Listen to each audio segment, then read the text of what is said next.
Hey everyone, this is TMoGenius, just doing some commentary for my Jet Set Radio Future speedrun. First time doing commentary, so bear with me as I try to find about 2 hours worth of things to talk about this game.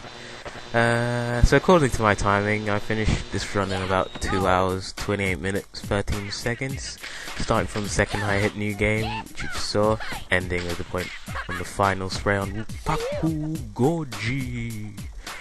The run itself was about 2 weeks of practice, about 4 hours a day or so on the game. So this run can definitely be improved, as there's at least about 4 minutes of mistakes in this run alone.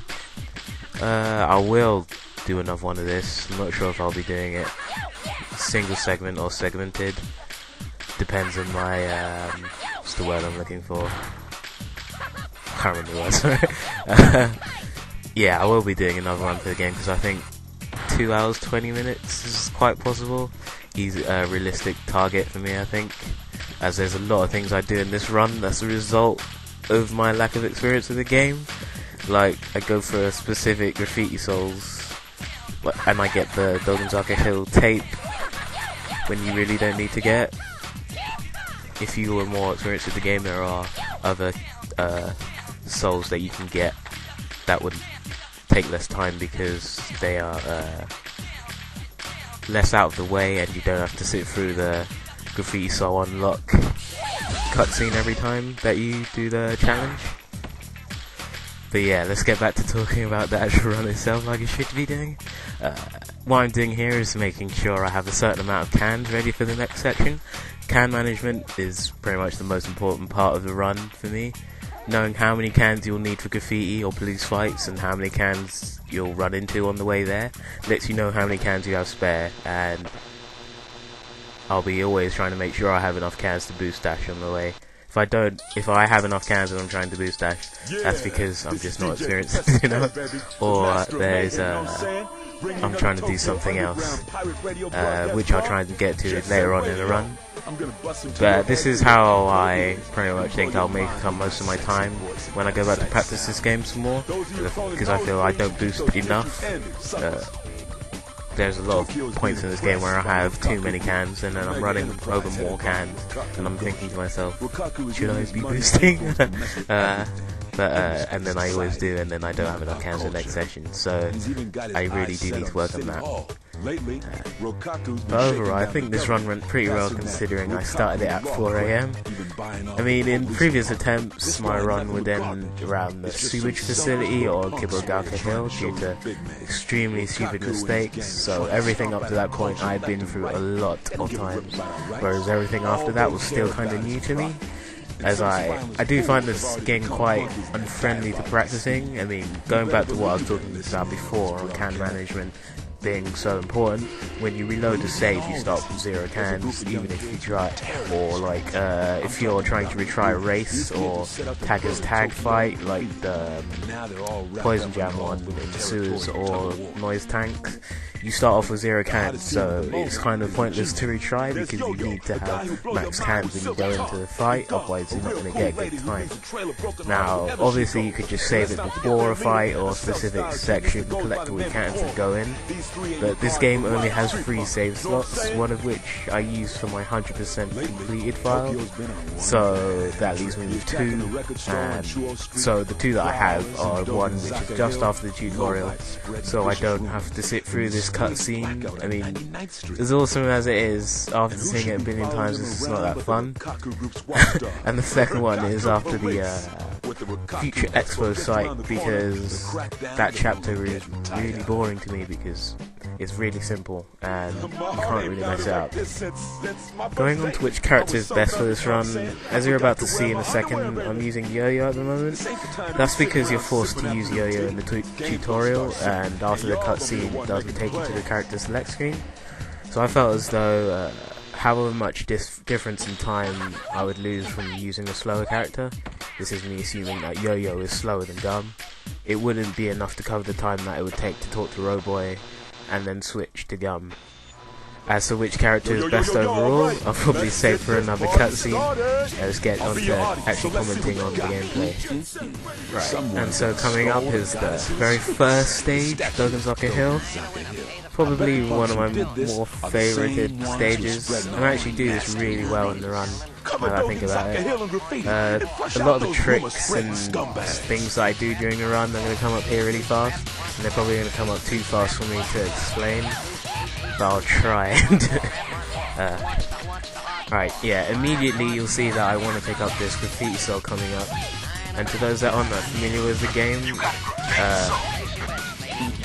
later on in the game the character comes along and he asks for 40 graffiti cells. So I need to pick up a certain amount during the game. You start off with 20, so I only need to pick up 20. Now, every level has graffiti souls that are just out in the open, and also they also have a secret tape that you can find in each stage. And when you do the challenges that come up in your notebook after you collect the tape, graffiti souls become unlocked. Now, in an ideal run, I won't pick up any tapes because they're generally out of the way. And every time you pick up a tape and you do a challenge to unlock a graffiti soul, you have to go through a cutscene, and that kind of thing you want to try and avoid in a speedrun. Yeah, this part coming up and what you just saw is a prime example of why I shuffle a lot during this run, because shuffling puts you at just the right speed that you want to be going at to be able to spray all the graffitis without slowing down. It also has other uses, just like the biggest enemy in this game is the camera. When you start spraying something, the camera changes, as you can see here, and that can really mess you up because if you're not holding down the exact direction that you are holding down when you started spraying, when you come out of it, your character goes in the weird directions, just like you saw there. I was running into the wall, and what shuffling does is you don't need to worry about which direction you're pressing if you accidentally change, because you just stop shuffling when you're out of range of the weird camera change. I pick up this tape because, as I said, I need to collect 20. I think this current route that I have, I get about 18 graffiti souls that are just out in the open that are along my route. I avoid a couple of the more harder ones to get in a run, and I get these ones because the tape really isn't out of the way. The challenges are really easy to do. I do them all in one go, and where the souls appear when I unlock them are along the route that I take when I come back to this area later on. Right, and the next bit coming up is just the race against beat. It's really straightforward and really easy. I say a good time for it is 1:32, around there. Anything better than that is really good. I go into it with 20 cans, and I only need to finish with like anything between 1 to 5 is a good number of cans to finish between. So that means this whole run I just boost as much as I can. As you see there, right from the start I moved straight to the rail so I can pick up more cans. I watched this bit before, and I have to say I should have boosted at the end of the rail there. If you see before, like on the normal run, just after I picked up the graffiti soul the first cycle through, I did that same jump, but I did it boosted, so it came out a lot faster. Just then it was kind of slow. And this bit here is a technique called known as boost shuffling, I guess. It's simply just after you do a boost, if you shuffle before you start to decelerate from max speed, your shuffle maintains the speed at which you're going in for about another 2 to 3 seconds, and then you start to decelerate, but it's a lot slower with deceleration.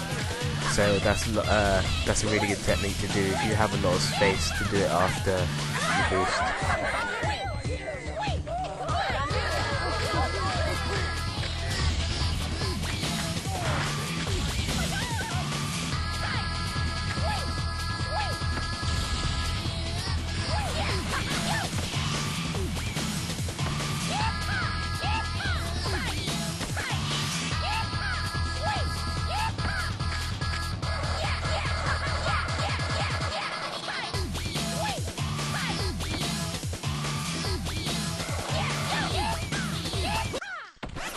But yeah, I end up finishing with 1 minute 31.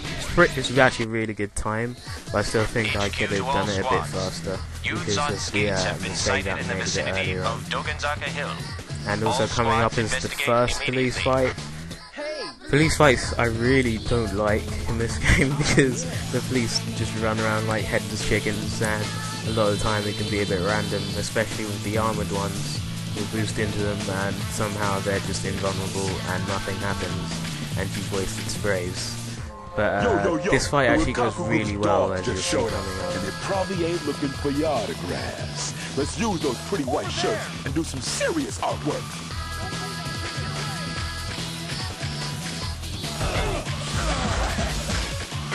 As you can see, the run goes actually a bit too well. What happens here is I ran into 4 of them, but the last one tried to grab me and fell on the floor. What would happen, the reason why I stopped spraying was if I sprayed them all, it would have done this, and I would have missed all those cans, and I need to start Shibuya Terminal with about 25 or so cans to be able to do it right, so I had to get all the cans first.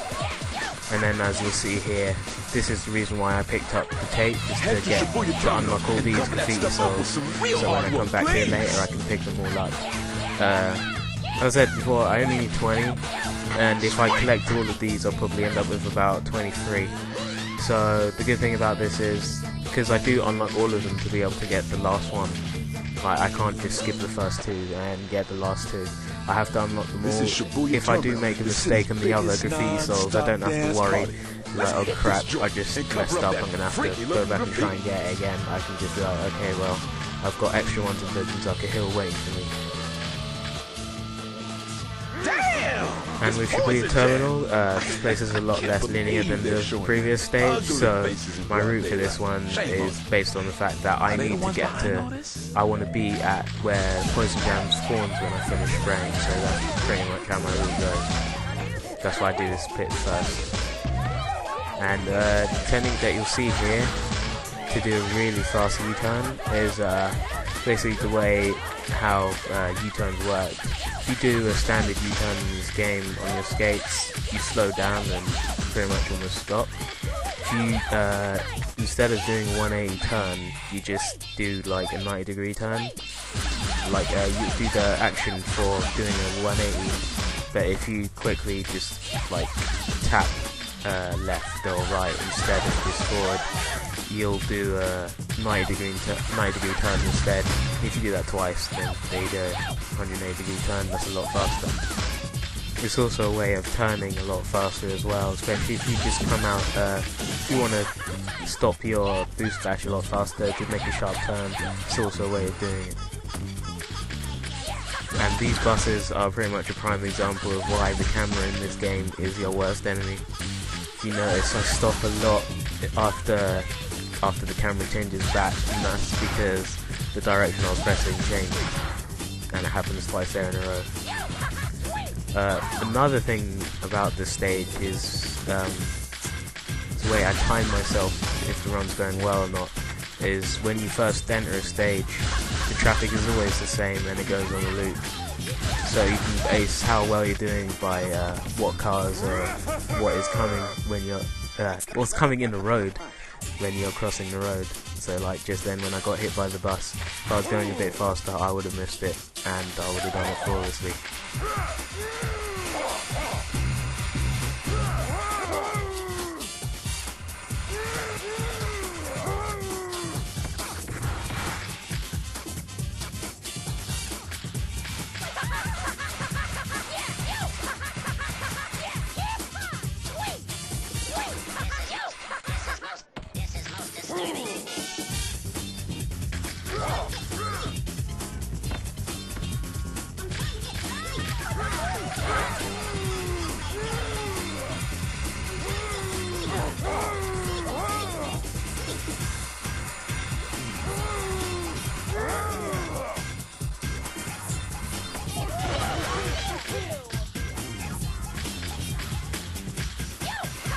And this part coming up is pretty much just shows why getting the Dogenzaka tape was good for me, was because these two graffiti souls here, well this one's really easy to get, but the one after it, I don't always get it 100% of the time, and you'll see here that I actually miss it. And otherwise, if this was a normal run where I was guaranteeing myself that I was going to get that, then I'd be in trouble and I'd have to try again. Whereas here, I was like, okay, I dismissed it, but I've got another one waiting for me, so it's not that bad. I probably missed about 2 seconds and some fake hands, which don't really mean much at this point.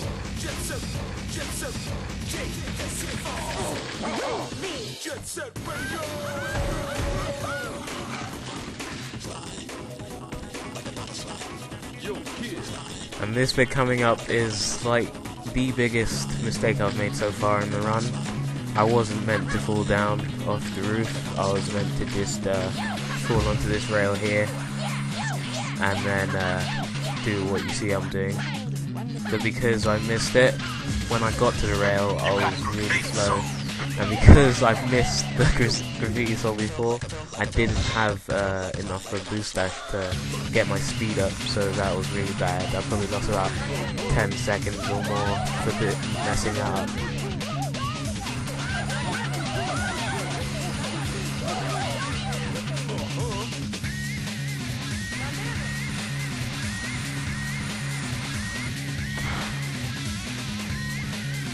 Also, if you notice, whenever I'm on a rail, I'm always constantly doing tricks. It's not just because when you do tricks you maintain max speed on a rail. It's also the fact that rails like this that have loads of gaps on, I know when the jump is coming up by how many tricks I've done and stuff like that. It's just to make the game a lot easier for myself.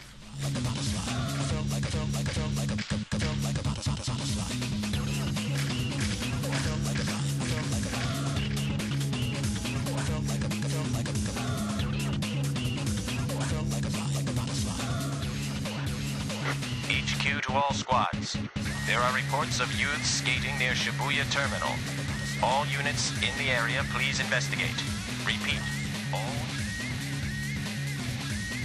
Yo, kid. I felt like a bulldozer. Trying to catch a butterfly. Monster. And this police fight coming up, it's a lot harder than the first one in Dogenzaka Hill, but I think I do it really well as well here. I think I make about one mistake or so. Also the fact that if you don't know, with this fight you don't actually have to spray the police captain. So if you notice here, I just avoid him while trying to spray everyone else.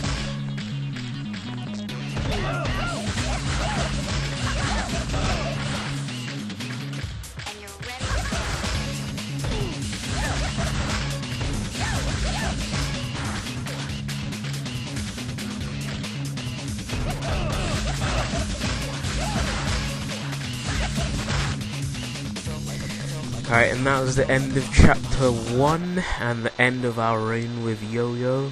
I'm going to switch to Gum when it gives me the opportunity here. And here's another cutscene, so I'm probably going to go back to talking about what I was trying to finish before, which was talking about which character is best. Citizens of the underworld, this is your king. As for which character is best for the run overall, I'm honestly not 100% sure. I came to the conclusion that Gum is fastest out of the starting 3 from what I made out from the character stats, since I couldn't find much analysis online on this subject. I mean, stamina and G stamina, I shouldn't really be taking much damage apart from 2 specific boss fights with the golden rhinos. G stamina, I'm assuming, is how many times you can get sprayed in the tagged fight without losing. Graffiti, the only characters with higher graffiti are secret characters, so that means nothing to me. Acceleration should be self-explanatory. I'm assuming it has nothing to do with max speed. If it does, then Gum really would be faster. Grind, as far as I know, max speed while grinding is the same for all characters. So the grind stat would be something like acceleration on rails, which isn't that important to me, since as long as I'm moving at the character's max speed when I jump on a rail, I'll be moving at close to, if not at max speed. If I'm not, like if I'm starting really slow on a rail, then I have boost dash to bring me to max speed straight away anyway. Right, so I select Gum here, and our next stop is Chuo Street. I've got 30 cans on the way there, and what you'll see is how good boost shuffling is at long distances anyway. I go pretty far here, but I do actually make a mistake. I jumped way too early and I ended up landing on the rail as it curved, so I got sent off track. The reason why I don't boost twice is because when you first enter this zone, it has this cutscene, and then it has a talk between Hayashi and police about bringing in tanks. I have to get up to the top of the hill and spray a certain graffiti before the end of the cutscene. Then I have to get within range of the trigger, which brings the tanks. So I boost up the hill here, and then I spray the tag up here. It just saves a little time later on. It is actually possible to do this without boosting up there. The time's just a lot tighter, as you'll notice here. Like, as soon as he finishes that, I have to be within range at the top of the stairs. If I'm too far forward, then it won't trigger the tanks. If I'm too far back, then I'm going to waste time having to walk forward after the tanks do spawn. So it's actually quite tight. The tank fight overall is actually pretty easy. It's literally just spray both sides of the tank and then the driver. I think this one goes pretty well. There's just two of the tanks can be quite annoying. I'll point them out when it comes up to it.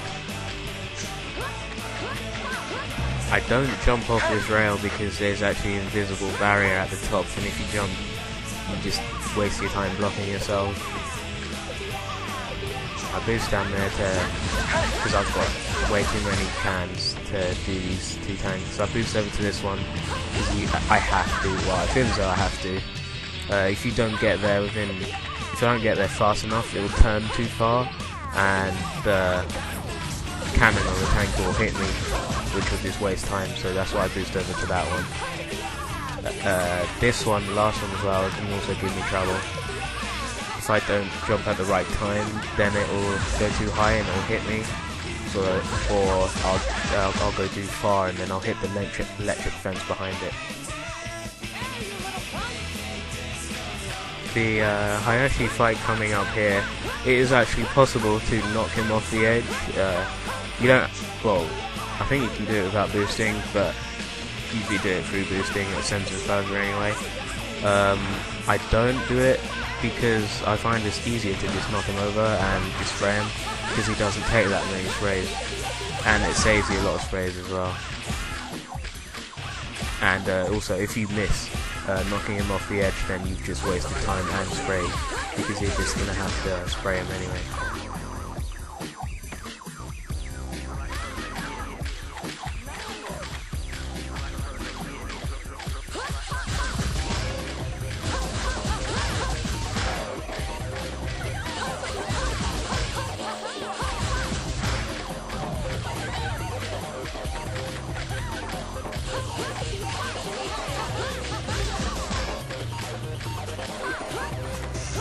Coming up, actually, my capture card had a hiccup and it cut out for about a second.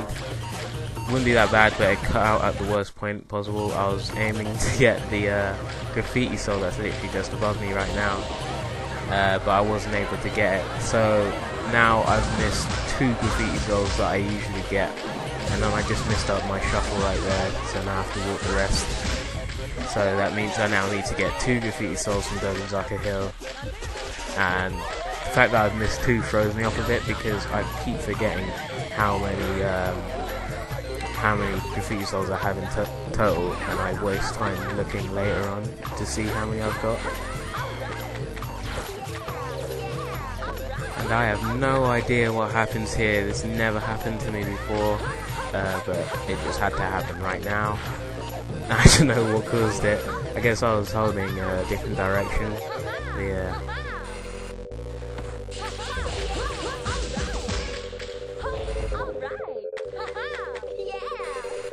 And this spray coming up goes terrible. I go way too wide and I miss it. And then I thought I'd style it out by doing a U-turn, and then I still miss one, so I had to do it all over again.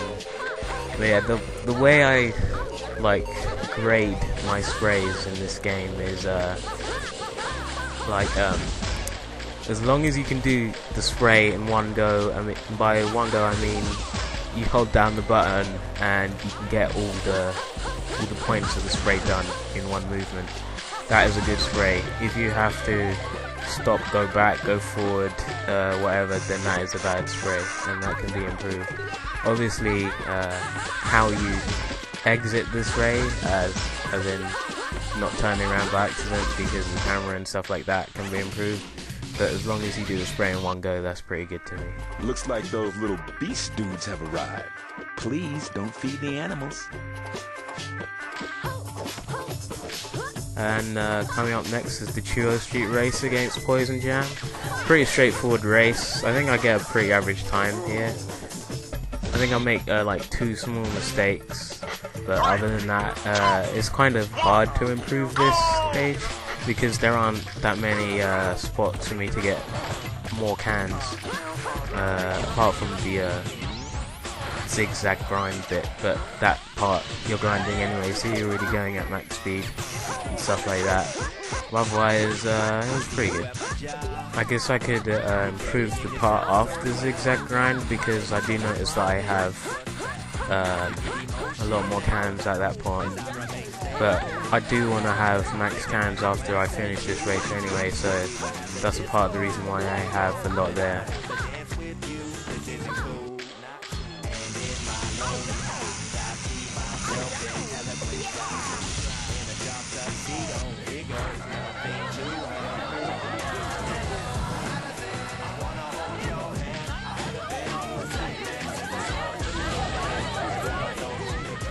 I find it faster to boost shuffle at this point instead of taking the rails, because even though you grind at max speed when you're on rails, when you jump at the end of the rail, you actually lose a portion of your speed. If you notice, I'll be going at max speed and then all of a sudden I lose speed when I'm jumping. So unless you're doing a boost dash on a rail, you'll be losing speed each time. So that's why I always prefer to boost dash than grind.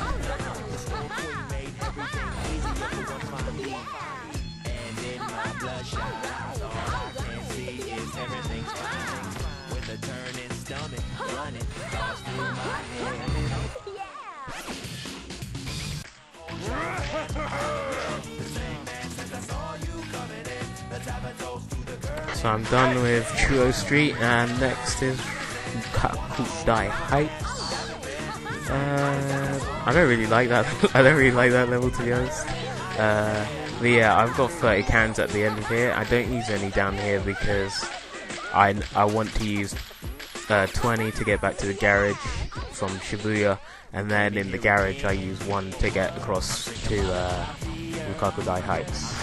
Notice here, this is the 2-dash way that I get back to the garage from Chuo Street. It's actually really fast. It's probably just as fast as doing 3 boosts and you save 10 cans. I boost here because I'm just going to go straightness.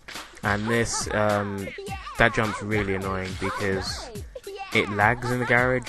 I don't know if it's on all versions, or mine's just extra sucky, but it lags in the garage, and so whenever I try and make that jump, I always like miss a frame or something like that, and it gets messed up. Because when you miss a frame there, you actually fall off the rail, and then I have to either choose to take the wall ride back up or go back and try to jump again, which just doesn't work. All units converge on the Rokakudai area. Repeat.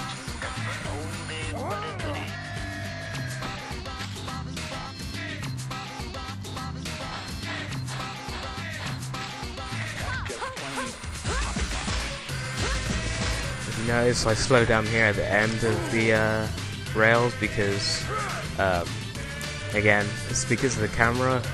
when you talk to someone in this game, your character automatically faces that person, and depending on which direction you're facing is which direction the camera is going to be pointing when you get back. So I want to make sure that I'm facing the right direction so I can do it fast. Like, I've done it countless times where I go really fast off that first grind and I end up facing a really weird direction and I just get disorientated. I jump off that rail right there because I feel it's a lot easier to get my orientation right for the next rail. I don't know, it's just something basically I do. I don't think it wastes any time or saves any time, it's just something that I prefer doing. Also, just then, talking to Poison Jam, that is actually the last time that you need to talk to Poison Jam.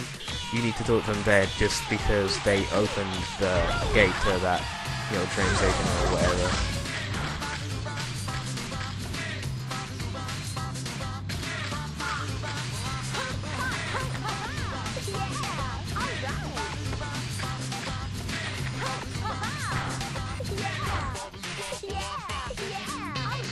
And this spray coming up is quite possibly the worst spray in the game. I don't know why they would put the extra large graffiti tag across like 5 corners. It's just horrible to do. And this is the first time that you go against the armor suit guys. Take them out really fast, but this fight usually goes really bad. And as you see here, it's already going really bad. And there's only like 5 people to get, and it just always goes really bad. I don't know why. I don't really worry about collecting spray cans at the end here because I know there's going to be 20 like right here that I have to pick up, so I just get that. And this graffiti cell coming up has ended many a run.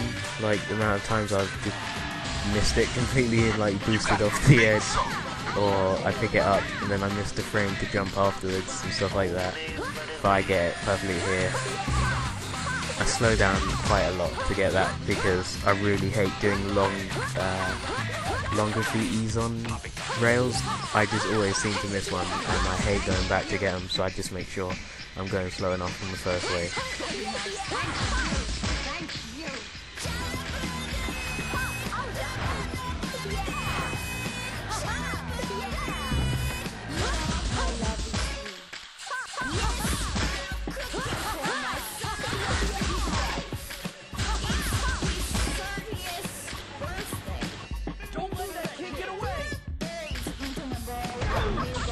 This police fight, it's really easy, it's just there are a lot of people here.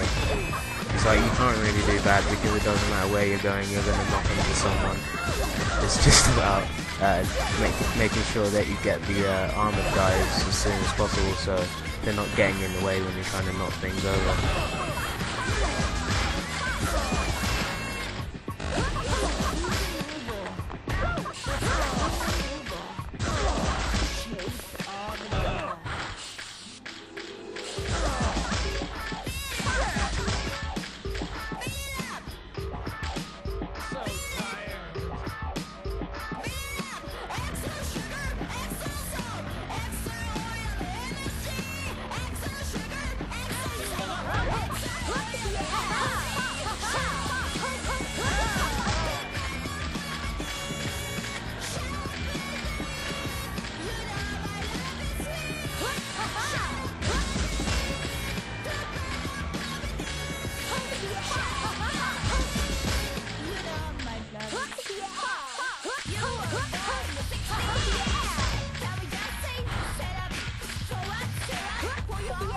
And then this is pretty much the end of Rukakudai Heights, just one more spray at the top of this little spiral thing. And then after that, I try and boost dash towards the graffiti soul on top of the station. And I never can make it properly. Well, it always feels like I can just make it all the way to the station in one boost dash, but I never quite make it, so I slow down on purpose so I have enough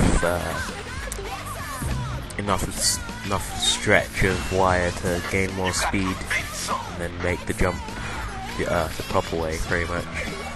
Yeah, at the moment we're just making our way to 99th Street. I really do like that level, actually.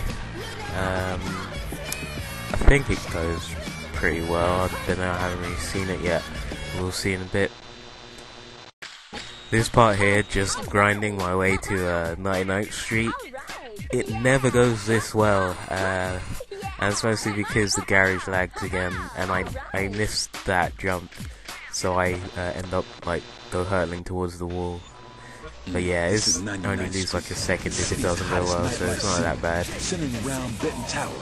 Here is just one bloody showdown after another, because it's where the mafia kingpins keep their offices. And there's been some bad stuff going down lately, ever since the mysterious power outage.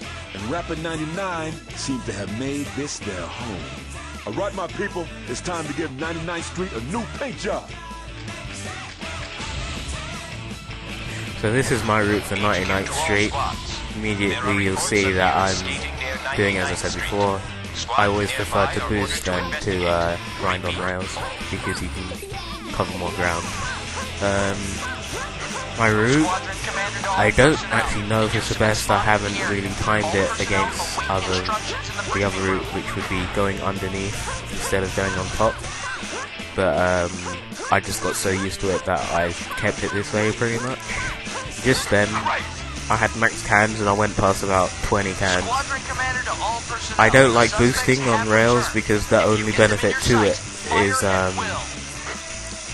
when you jump at the end of the rail, you'll go a bit fast. You'll still be at max speed instead of losing that extra bit of speed. Well, I don't know what happened there. I just like teleported through the rail. But yeah, if I did boost there, I'd probably save about 2 seconds. So I don't know if it's like worth anything. I guess I could do it because it's not like I'm losing any cans, so I probably will do it on any other run. And this bit, I guess, just goes horribly wrong. It's usually if one of them goes wrong, they all just end up going wrong. It wasn't that bad, but it could have been a lot better, I guess. And so my route for getting sprays here,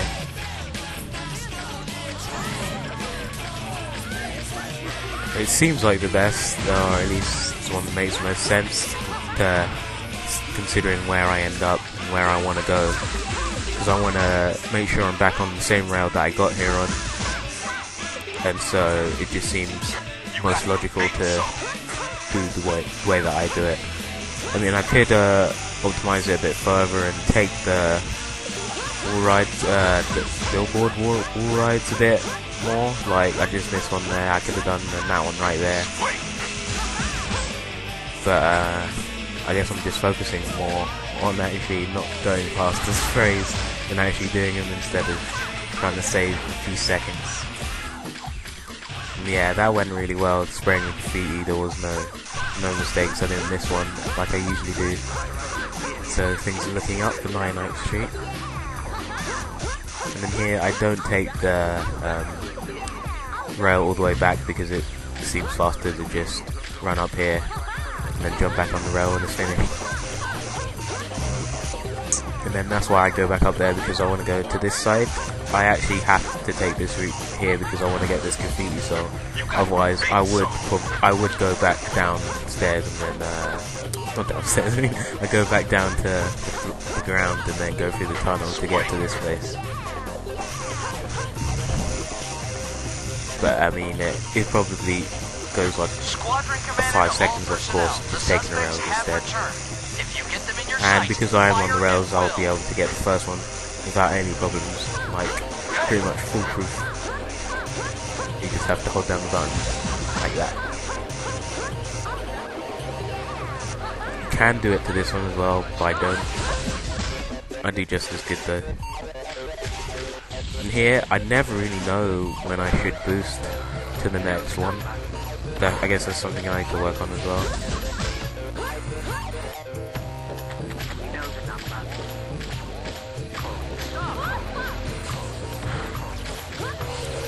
Okay, that really wasn't that bad. I must have been thinking about another run where it just went horribly wrong.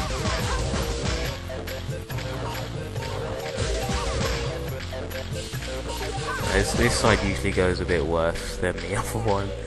I generally just forget like where I'm gonna be going and what's coming next.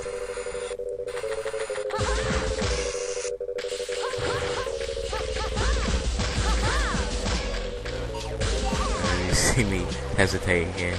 I'm not sure which way I want to go. But yeah, this is the right way. And then again here, I don't take any of the billboard wall rides to save a bit of time. I don't know actually if I would have been able to take that one, but I definitely would have taken that one.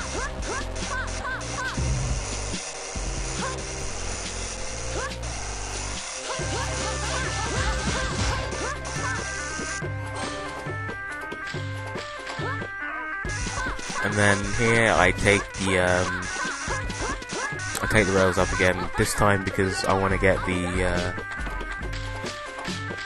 sprays that are up on the rails in the middle. I don't know how to describe it. There's 3 of them in the middle, and I'm going to land on it right now. That's why I take the rails back again. And then I had to get those cans because all the sprays in the middle, I think it comes up to about 26 or 25 cans total, and then I've used 3 here, so I just do that to make sure I have enough.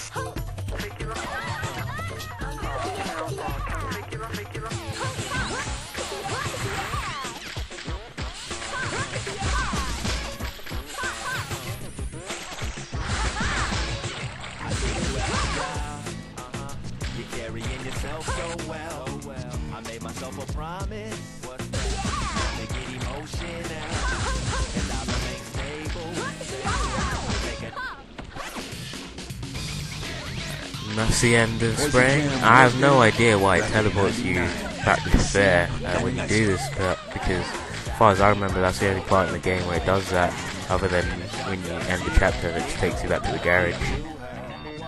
Well, I guess it just takes a little persuasion. Next bit is the race.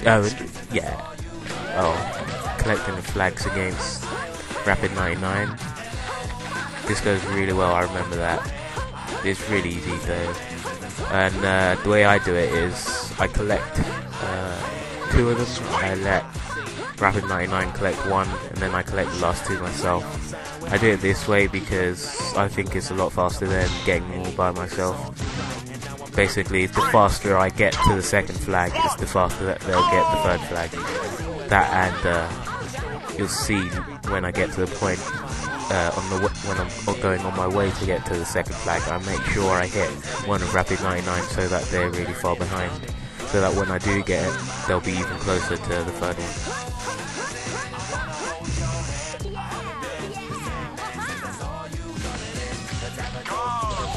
And then this bit is just me doing nothing but boost shuffling all the way to the second flag.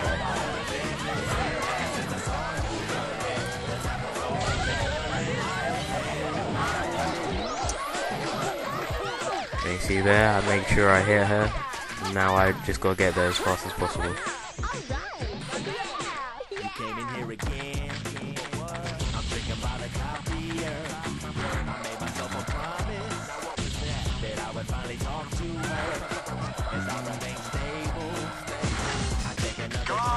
And because I'm waiting for them to get to the flag before me, I don't even bother boosting. I just make sure I have max cans and I just take my time getting there.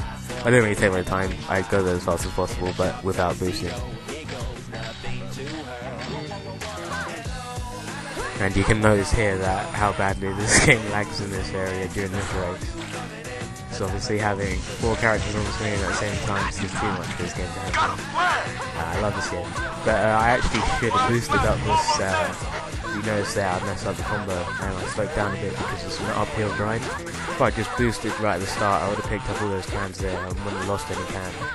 And I would have kept at max speed anyway. So I wouldn't have had to boost. But otherwise, that race was pretty good. Could have done a bit better. I'm pretty sure I boosted into a wall at one point, or I was shuffling into a wall. Adding new dimension to your life every day in a but yeah, that's the end of the chapter.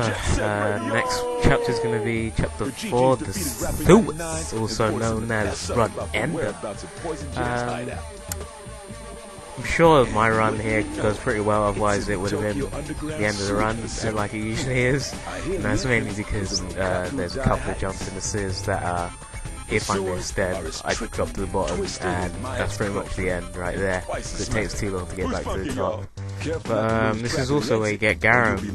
Back in my original runs when I was going through this, when I originally thought that because when I'm going through this game I'm grinding like 90% of the time, if I'm not grinding I'm boosting, so picking a character that has higher grind would be better than acceleration, so I would use Yo-Yo and then I'd switch to Garum at this point, but I don't do that anymore. So we're making our way over to the sewers, and I've got 30 cans, and I know I don't really need much, if any, for the sewers, so I'm going to boost as much as possible. This part right here, I didn't actually know this existed until like a day before the run. This whole time I was just taking the really long way around the sewers, to get to the sewers, so it pretty much added an extra 3 minutes to the run or something, trying to get around to the sewers, because I didn't realise that was there. And then I just started to explore. I don't think they like strangers up in their house, you know what I'm saying? But yeah, coming up is like one of the first parts of the game where you actually just have to wait, and it doesn't matter what you do, you just have to wait, and you have to wait for the timer to end before the game continues. So I just stand around and let Gum dance, pretty much. And that's just one of the things I love about this game. Not the fact that it makes you wait for things, but the fact that everyone just dances. I wish more games just did that, where you'd just be standing around talking, and all of a sudden everyone just starts dancing. That's one of the reasons why this is one of my favourite games. I just love the fact, I love the music, and I love the fact that everyone's just dancing all the time. It's just like, well, everyone's trying to kill me for some reason, sending tanks and jets after me. But whenever I get the time, I'm just going to start dancing, because that's just what we do. That's what we do in the future. And if you don't like it, well, I guess you're just racist. Yeah, and then you get to this point as just do all the tricks that Garum asks you to do. It's really straightforward. I don't think I messed up in this run. I hope I don't anyway. I think what just happened there was, I was thinking, well, with the free jumps, the slower that I'm going, the less height I get in the jump, so the faster at that I'll get the jumps done, so I was trying to go really slow. I think it might have been slower than actually just doing it normally. Yeah, and then a bit after this where he throws down the girders to help you out, the way that I know which one is the right one is the one that is more red. Oh, that's how I do it. I originally was like, well, it must be this one because this one's facing left. But when I looked at the other one was facing left as well, so I was like, well, what's the difference between the two? And then I just learned that one's more red, so there you go.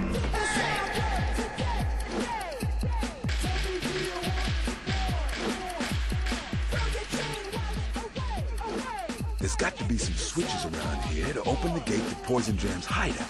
Find the switches, get that gate open. So right here, as soon as I face it, you can see that there's a graffiti soul right there. And I do not pick it up even though it's about 2 inches away from me, just because it's a lot faster to just grind the first two, I don't know, I'll call those barriers. So I used to just grind over them a lot faster, and the only way that you can get that graffiti soul is if you get a really precise jump, and I don't get it most of the time in the first try, so I just don't even attempt it anymore because it's wasting time, and I can just substitute it with one of the Dogenzaka souls. And I don't get the tape here as well, because even though it's not out of the way in any way, I actually avoid it.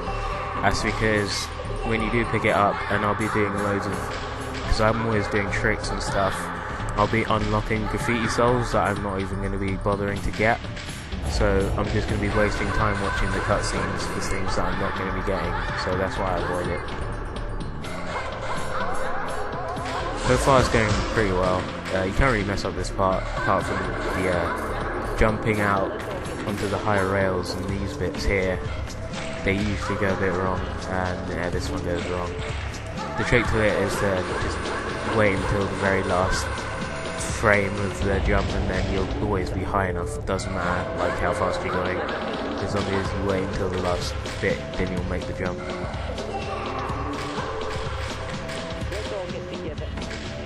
And this part coming up, the reason why I've got 30 cans is because I've got 30 cans. That means I have 2 tries, because I do a trick with a boost jump to get the switch after this. And see, I've got 29 cans now, so that means I have 2 tries at it. If I fail it twice, I can get enough cans to be able to do it once more. If I fail any more than that much, then I'm stupid and I should just do it manually. Like, I should do it the green slow way. But yeah, it's a lot faster to try it. I don't think I get it first time this time, but I do get it second time. Yeah, it's a really hard jump. If you jump too soon, you won't make the jump. If you jump too late, then you just fall off.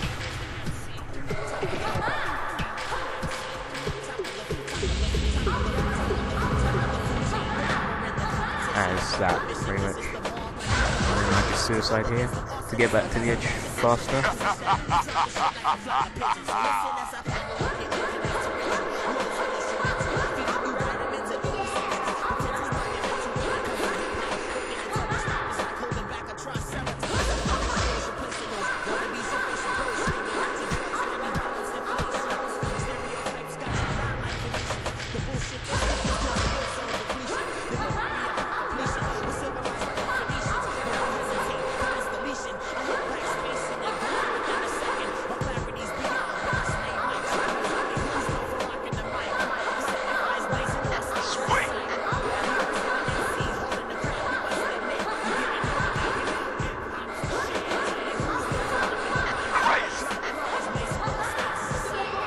This bit is really ugly. I miss it twice, and then I end up taking a really long way around. Because, yeah, like the last second of the jump, I'm trying to turn it around. So if I do land on the rail, then I'll be landing on the right. I'll be going in the right direction. And obviously, wasn't enough, and that's what the result is.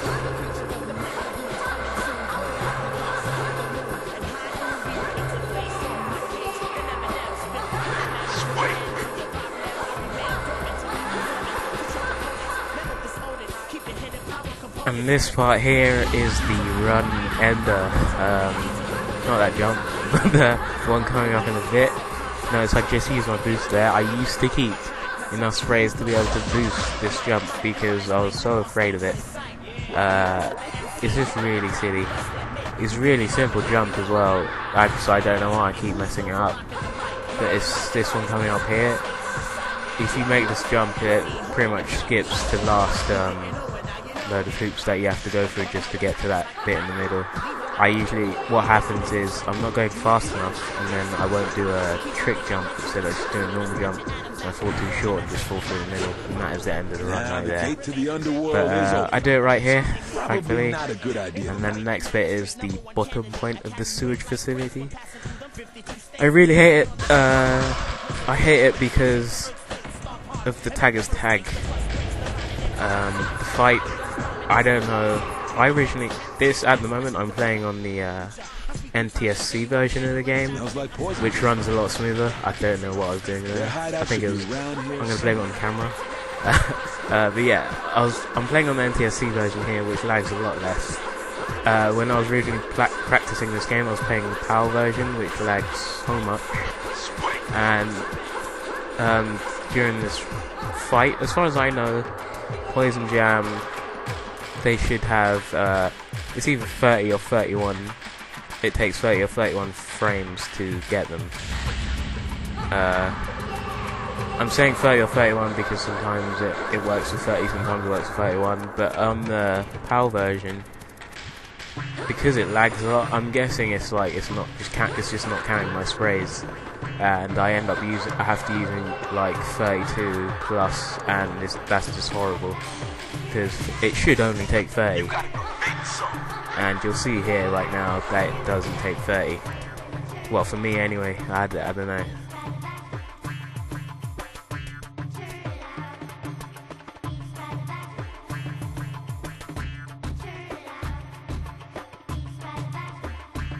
Sorry, yeah, the fight's coming up right now, and you know, it's right at the start of the race. You're gonna have to hold down forward, hold down spray, and pray that you get it right. But the reason why the first one was going smoothly is because there are loads of cans on the side, and if you notice right here, I pick up exactly 3 cans while spraying him. And that's why it works, and then I've got 3 cans left over, so there you go. It took 30 cans to take out the first guy. So I jump off here to collect more cans, which I think goes sloppy. Oh, whoa, jiggy. And I missed the can, so I have to go back. Alright, I've got 30 cans right here. But what I actually do here, because I hate the fact that it takes more than 30 cans, I go to this guy at the front and I spray him as much as I can. That means the more I spray him now, the more cans I have left over at the end of this chapter, and less cans I have to worry about as well, and because it's hard to find cans in the other place. So I get cans here, and I haven't sprayed the other guy once.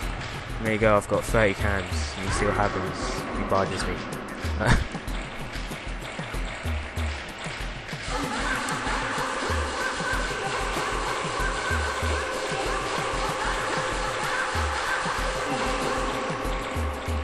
And there you go, 30 cans used, but only, he's still got 1 life left.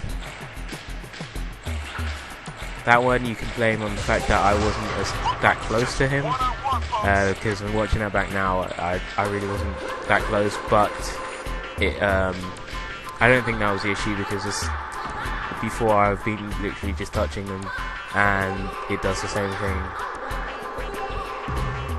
So that's why it's really hard to get a good run here.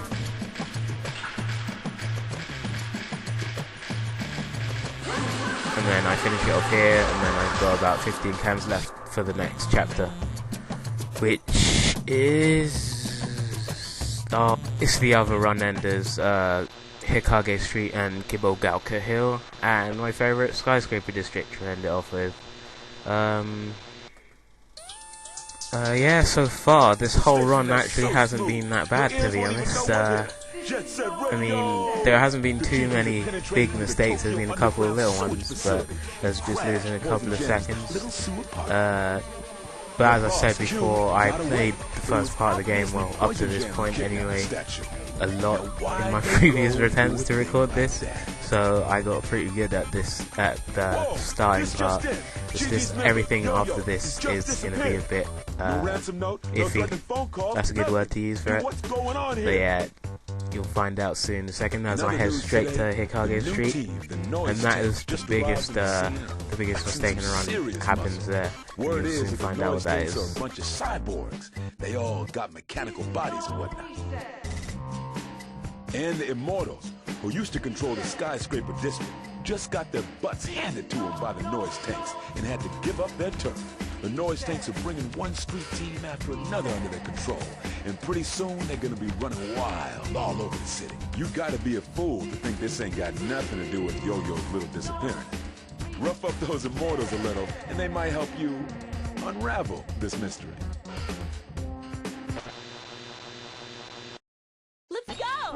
Right, so I start this chapter with 15 cans, which isn't nearly enough for Hikage Street, but what I do is I get the line of blue cans that are in Shibuya Terminal, which is luckily on the way to Hikage Street, so I just boost straight there and then pick them up, and then I'm ready for Hikage Street already, pretty much.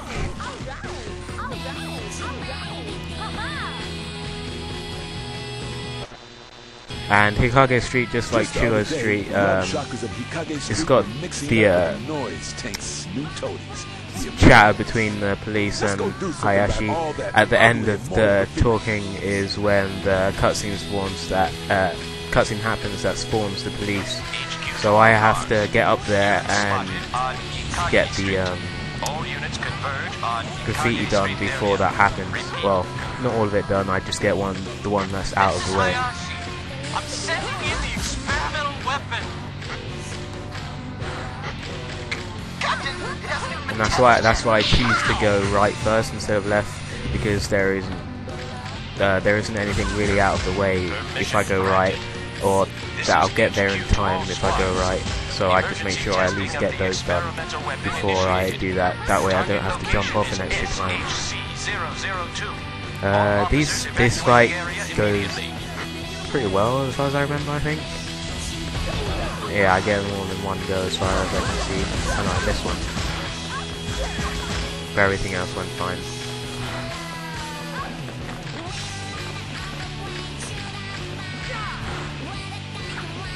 Oh no, this goes horribly. He just jumped on the floor for no reason. Okay. Could have been better. But I end up with max cans, which never usually happens. So that's actually a bonus.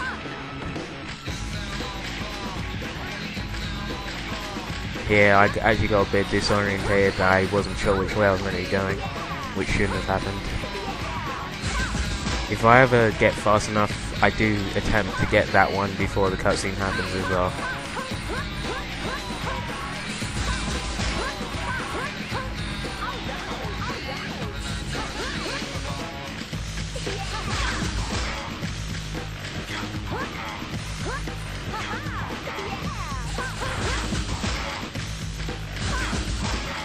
But this is like really sloppy here. I keep stopping when I should always be moving when spraying.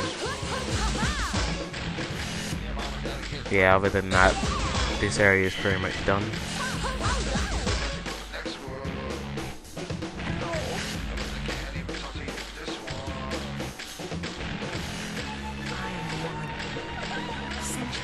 I don't get the graffiti soul that's in the middle near the save point here, because it requires enough cans, and I don't have enough cans here.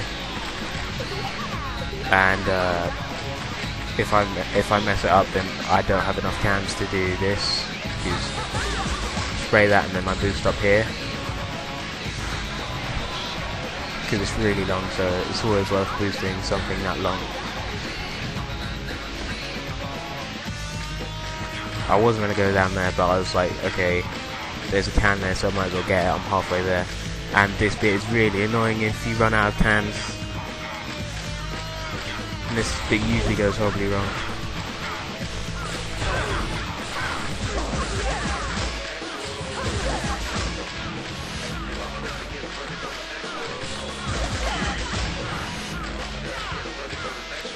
And they're just diving all over the place for no reason. I'm always just really scared of these arm guys. See, I just boosted. I just wasted 10 cans right there. This part's not that bad if you don't have that many cans, because by the time you get to the top, as long as you have enough cans to get the 2 sprays at the bottom right here, it's alright, because there's about 15 or so cans that you get up on the way there. And that should generally be enough as long as you don't start with any cans.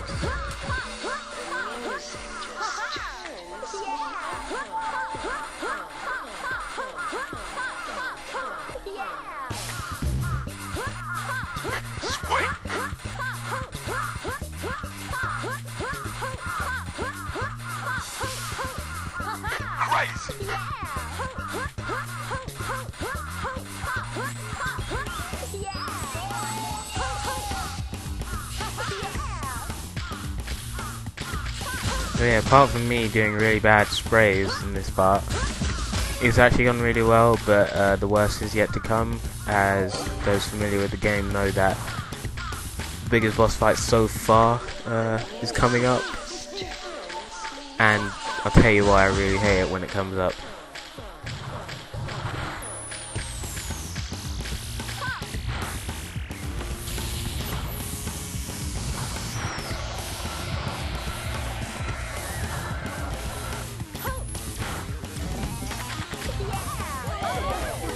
I can actually boost up this point. I do have enough sprays, and I don't know why I don't. I guess I'm worried that when I get to the boss fight I'm not going to have enough cans, which is silly because I should pick up quite a lot going around. I don't know. But yeah, I should have boosted up there.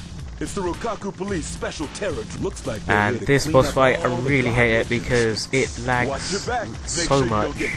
I hope you can pick it up in the video, but it is horrible. The frames go down to like 5 a second or something, and on top of that, it's really luck based the way I see it, to be honest. You just have to get lucky that he doesn't throw mines and then you jump on them because you don't see them coming, because the camera is never facing where you want it to face when the mines are there, and then you'll just end up jumping on the mines. And then if you get hit by a mine, that's it, you're falling off and you have to go all the way back up again. And you can see how long it takes to get up there. Now the way I do this, I don't want to land on the legs, I want to land right on top and you can just stand on it. But I mess it up. I actually hit the bloody pipes on the back of it, and that is the worst thing that I could do, because it's probably easier to land on the legs and do it. Because there's a way that if you land on the legs, you'll, if you're lucky enough, your character will just turn back around and then go back up again, and then you can do the other side. But yeah, I fell off here. Now at this point I'm like, okay, I just fell off once. I probably lost about 30 seconds if I still make it up there really fast. And you'll see what happens when I get back up there.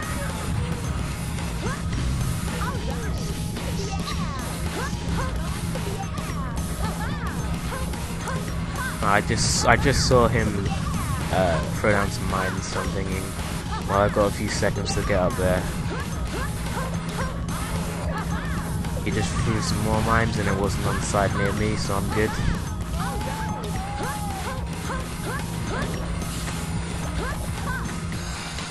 See, right there, I should have jumped off, but I was thinking the angle is horrible, so I really didn't want to do that.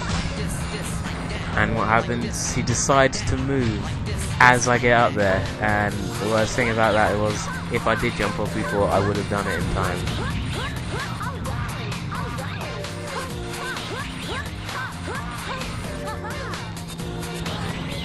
And then that happens. I don't even know why I attempted that. I was probably just getting frustrated at that point. I was like, why won't you just work? And it did.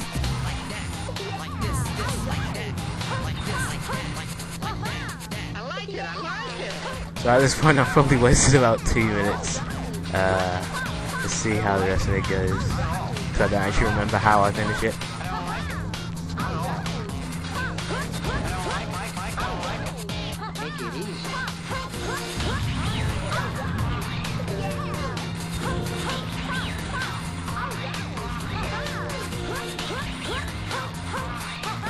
Oh, mines.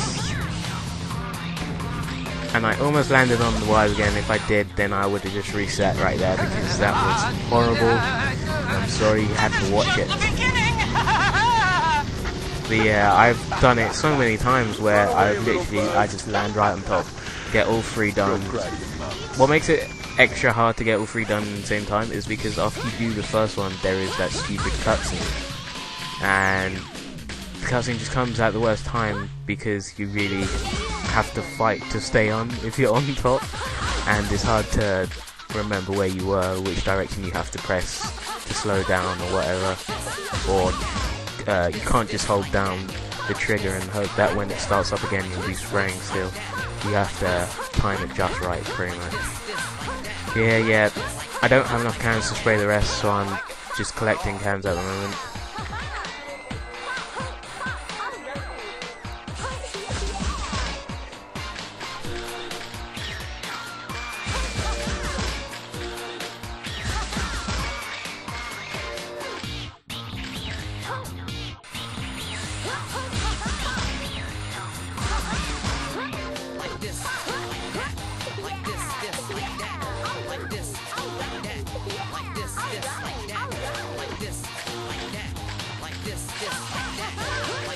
And this is pretty much the end of Hikage Street.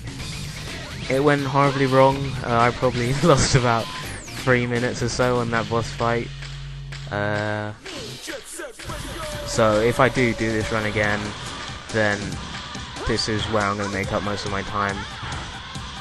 the graffiti soul that's coming up in like a second right here. Even if I wanted to, I couldn't attempt to get it here because I don't have enough cans. But I don't attempt it anyway.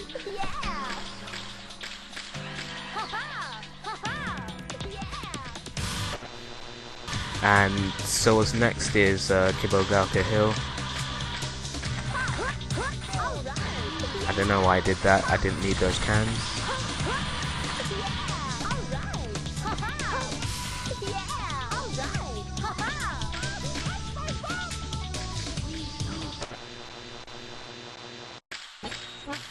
So we're back to the garage, and I thought I'd try the little rail jump again, and it actually works perfectly because it wasn't lagging that time. Thank you very much. So we're heading to Kibogaoka Hill, Run Ender Part 3.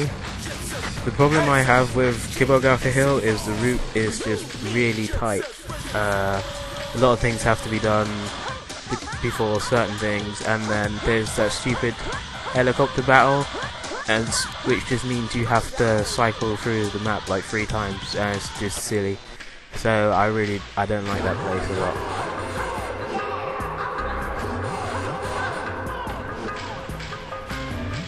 Like, as you'll see as I'm about to enter, just like with Chuo Street and Hikage Street, there's going to be police talking again, and I have to get certain sprays done before they stop talking again. Just this time it's a lot harder, the ones that I have to do, because if I do it too fast then I'm missing, because it's 2 really long sprays. And I spray this right here because I can't remember the name of the person that I saw do it. I'll look it up afterwards and then I'll just add it as an annotation or something. But yeah, it's a trick that you'll see later on, and I'll obviously point out when it's happening. So yeah, I need to go down and get those 2, jump off, and then go back up this one so I can tag these ones here as well. I don't get up to the top as fast as possible because I want the cutscene to start while I'm mid on the way, just because it takes a certain amount of time for the helicopter to get within position even after the cutscene finishes, and I just do this just to make sure that I'm not going too fast and then I mess it up. As you see, I'm just wasting time as well, and they're still making their way there. Yeah, that goes pretty well. This bit, I'm actually surprised that I didn't fall down there.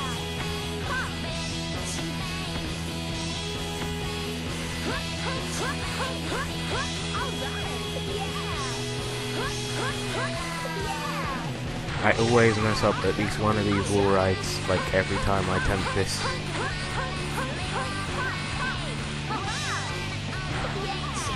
Yeah, the reason why I call this stage Run Ender as well is because there's so many easy mistakes you can make.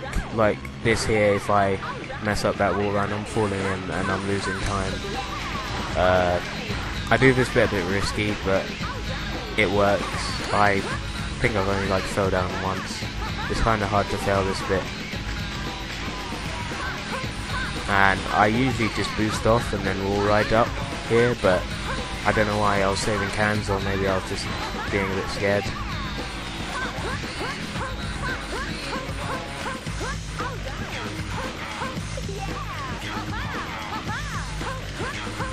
And this jump coming up is horrible, and I usually miss it, but I actually landed on it just about. The reason why I want to get here because the other boost, the other one, isn't guaranteed that this will happen. This was like best case scenario, was getting all those.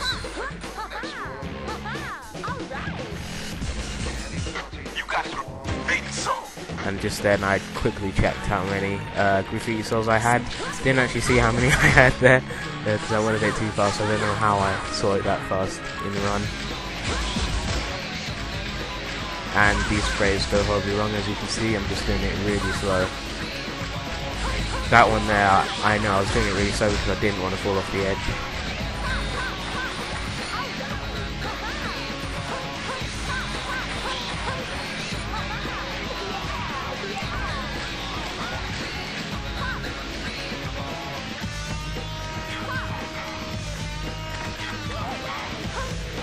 and then now I have to do another cycle to get the graffiti that I missed.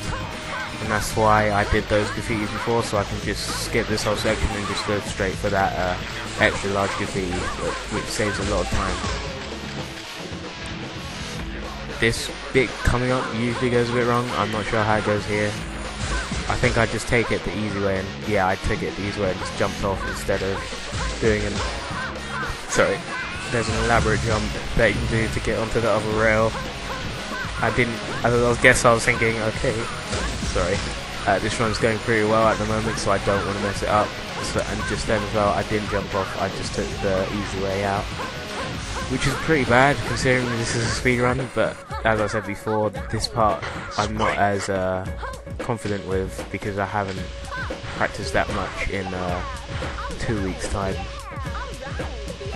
Now you're probably saying, well, why are you uploading this video if it sucks?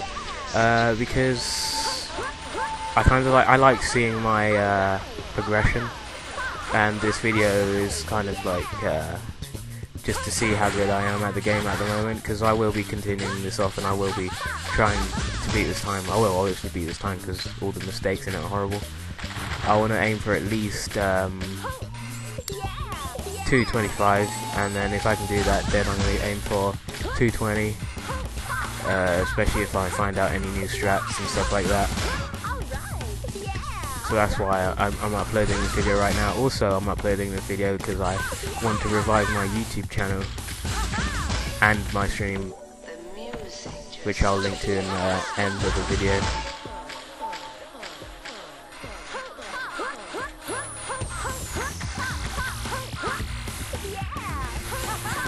And I messed that up, I don't know how. That's never happened before, so I wasted a lot of time going back to that. I'm actually surprised that I still get a good time with all these mistakes.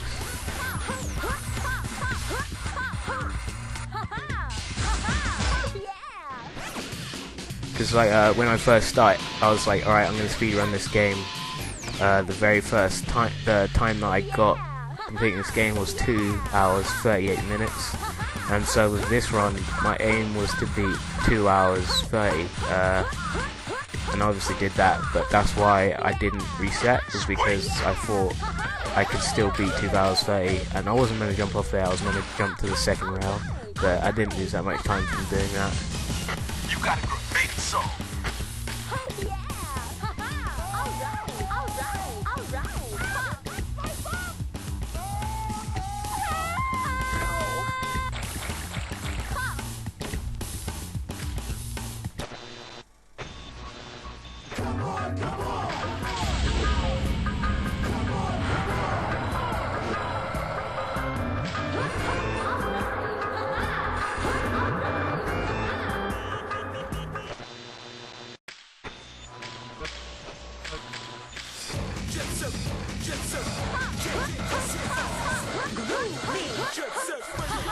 This is actually my favourite song in the game, Sweet Soul Brother. If only speedruns allowed me to change the music in the garage, then I'd change it to that. I think this is the only time I might hear it once more in the game, and then it ends quickly, which is quite sad. I love this route from the sewers to 99th Street. It is always different. It's never the same. I never get perfect every time. I always mess up somehow. Sometimes I just give up and just walk up the stairs. It's hilarious like that. This time I didn't have enough cans to just boost to this, so I go here and just grind it instead.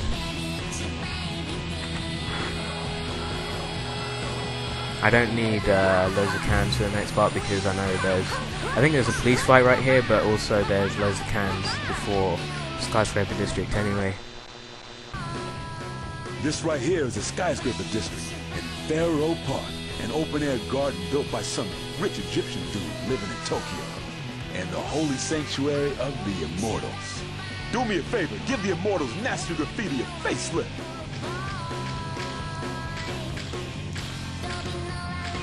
HQ to all squads. Youths on skates have been And this is sighted in the the worst vicinity police of fight Pharaoh ever, Park. All squads as in you the soon area find out. investigate immediately. Just because there's just so many bloody armoured guys.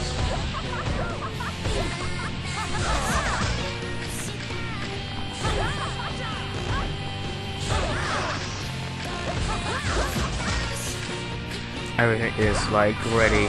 There's only one guy that I haven't boosted into yet, but I just can't get him because everything else just keeps getting in the way.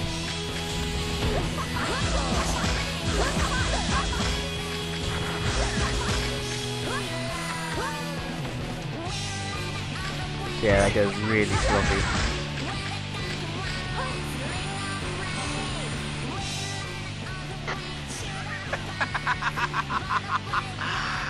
Kill them!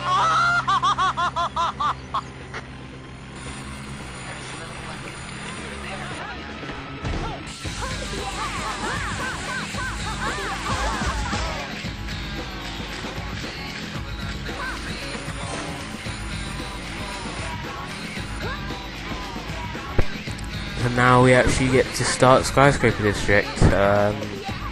This is my route for it. It's pretty simple. As far as I see, I don't really see how I could make this any better, apart from boosting a lot more, because I've always got loads of cans in this bit, but this bit I think it's quite hard to improve. I go to this bit first because it's really out of the way and there's no reason for you to ever come back to this way, so I do it first. And because I go to this bit first, it means that I can land in the middle and get the tags near the Pharaoh Park. I boost along here so I don't have to go all the way back down to the first dish.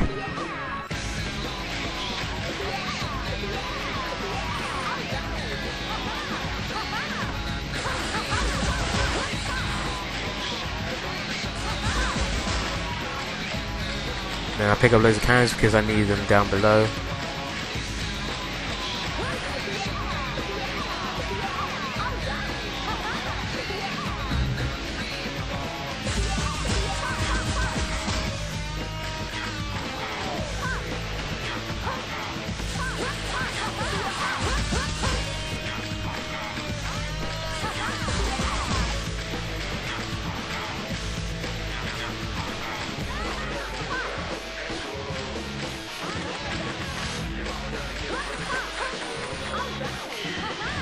This jump here is really annoying. I usually mess it up. It's another one of those jump too soon, you won't make it, jump too late, and it just goes crazy. Jumps. And then added the fact that you have to spray at the same time as you jump, just makes it a lot harder. The rest of this is pretty straightforward.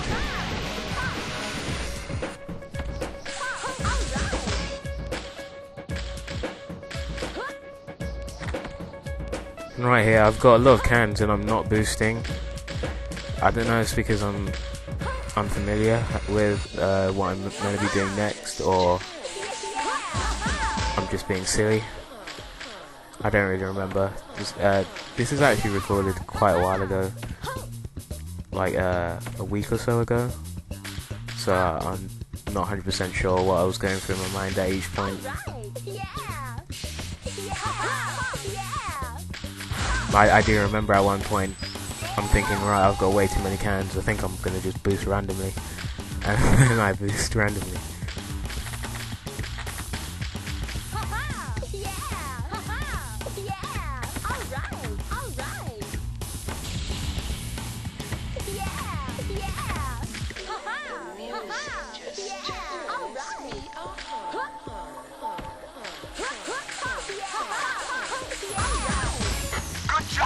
And coming out right here is what I love about boost dashing.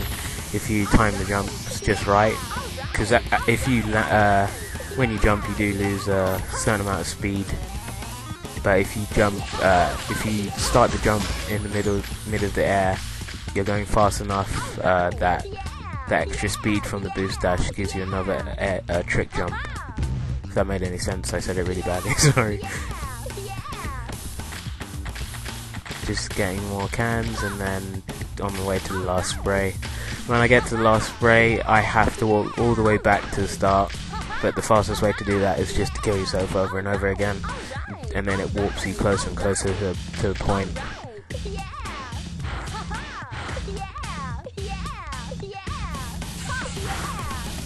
which actually killed me on one of my attempts. I thought I would have enough health to do it, but I didn't, and I just died, and that was the end of that run. Showed up in the Skyscraper district and Faro Park. Because this is the I got the NTSC version of this game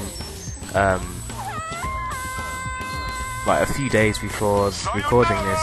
That's why I was practicing with the PAL version, and because I'm playing on the NTSC version now, I don't have any of my saves, so I didn't actually get to practice this version.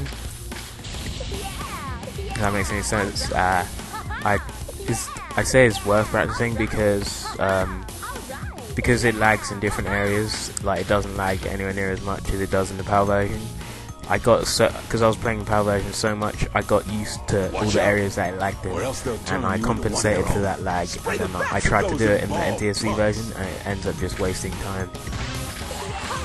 And this tag fight is just fake, so you win instantly, and then you gotta go Highway 0 and do the proper version. I don't actually know if you have to spray them or it just ends. I haven't tested, I always just spray. I will have to test that because I do spray, I have to pick up more cans here.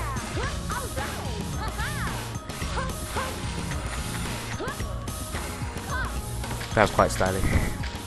Kind of to myself. And then I mess it up right there.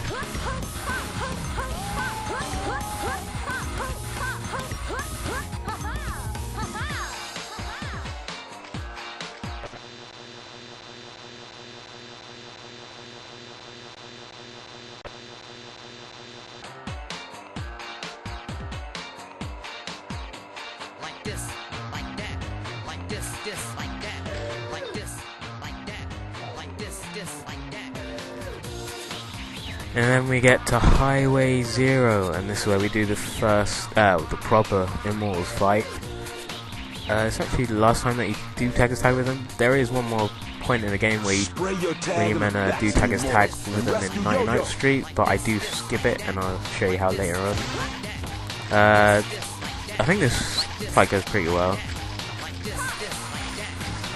This is actually, apart from the Golden Rhino fight, this is the only time I need to come to Highway 0, and you never actually do the full full lap of the map here, because I do this fight so fast, which is quite sad. It's quite kind of a waste. I do like this map. I should have jumped on that rail a lot sooner so I would catch up faster. I would have done it by now if I did that.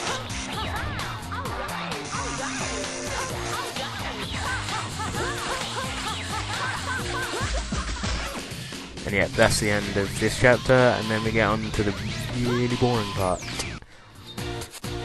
Future Expo Stadium site. Lukaku plays Sting.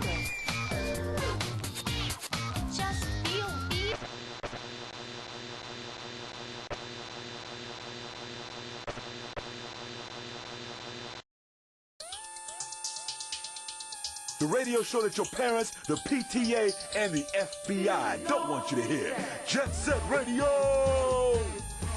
The GGs fell for the Immortals trap, hook, line, and sinker, baby. The Immortals sure played it smooth. I mean, who would have thought that Yo-Yo would turn on his friends? Guess maybe they are royalty after all.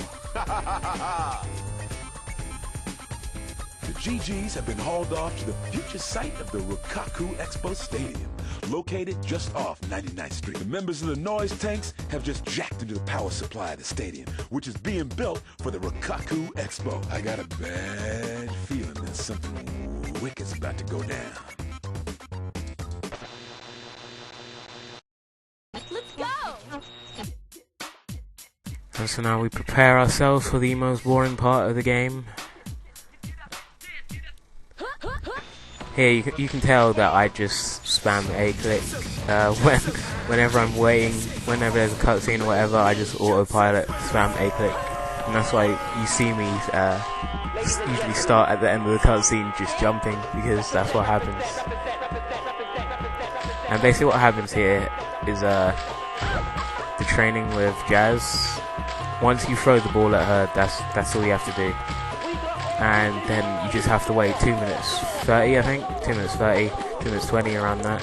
So this is literally just me just running around doing nothing for 2 minutes 30. That's part of the reason why I found this bit really boring. You don't need to practice after you've done this like 80 times. And here I'm just looking at the tower because I'd never noticed that you could see the tower here, the tower that Goji is in at the end of the game. So I just stare at that for a bit, and then I think I move on to the I don't know what to call them, but those walls things that you can jump through. Some of them, I don't know why. I guess they just got lazy. But yeah, you can just jump through some of them. So that's what I'm doing for 2 minutes 30. So I guess you guys can just skip through this bit. Although I think I should have practiced this run. If you watch in the very first race, I do actually make a mistake on the wall ride bit. I think I jumped when I wasn't meant to, which I even lost a second there, but stuff like that I would avoid it if I did a practice run here. So I guess when I get to this bit, instead of just standing around, I will do one lap at least in that 2 minutes 30 that I'm given, so I'm prepared for the first race.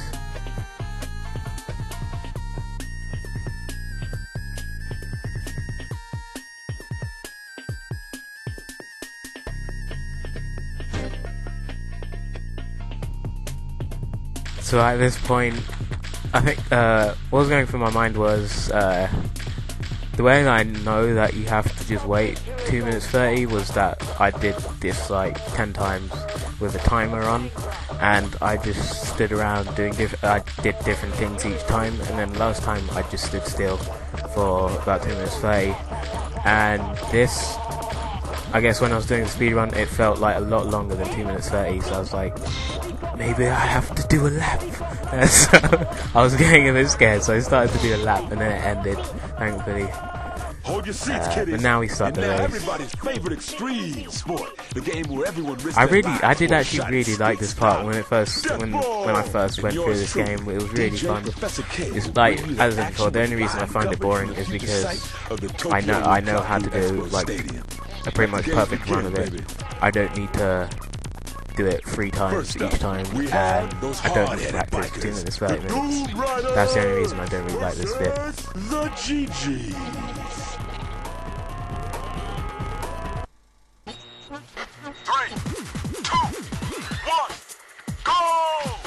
Alright, the reason I run straight to the middle is so that I can just boost straight to the ball. Like, I used to just go for the one that I'm standing next to, and then I'd boost for the ball, and then I'd somehow accidentally run past it. And then here, I do a sharp turn with a U-turn.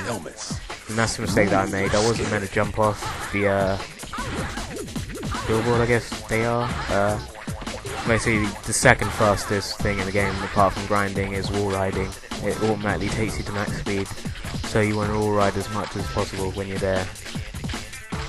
That's why I wasn't meant to jump, because jumping is actually kind of bad in this game, because you do lose speed when you do it.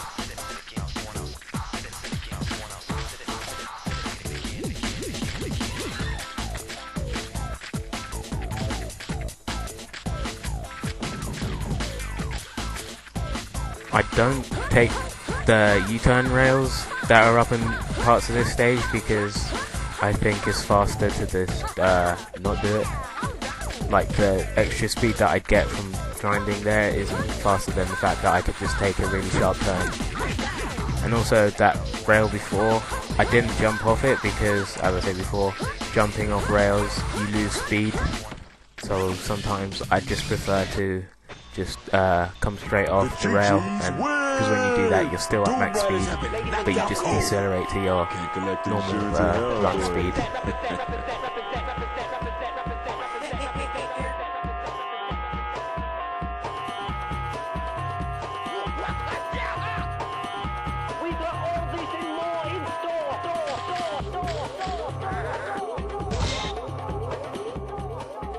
Time for round deuce. the bringers of the 7 plagues, the Immortals, versus the GGs, back for more.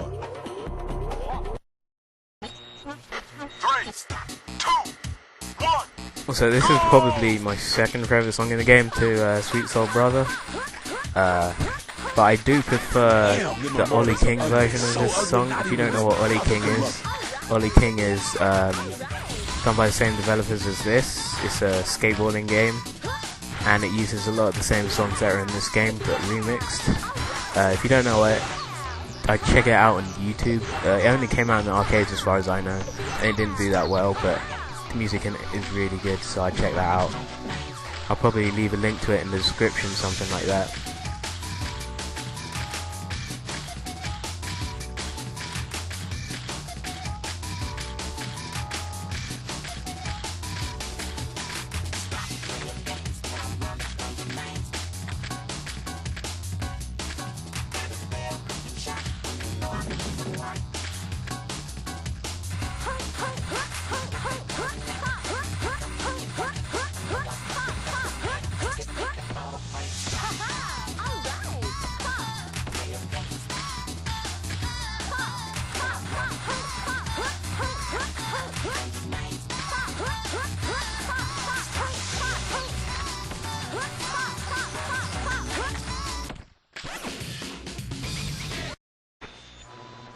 Yeah, the GGs win! Those dried up punks ain't got no guts. I guess after 5,000 years, they ain't got no brains left either, know what I'm saying? Ladies and gentlemen, represent. Now for round 3, the missionaries of love and death. The Love Shocker versus... Oh, wouldn't you know it? The GGs again. All right now, the GGs are finally starting to slow down. That's got to be a part of the Noise Tank's game plan. 3, 2, 1, go!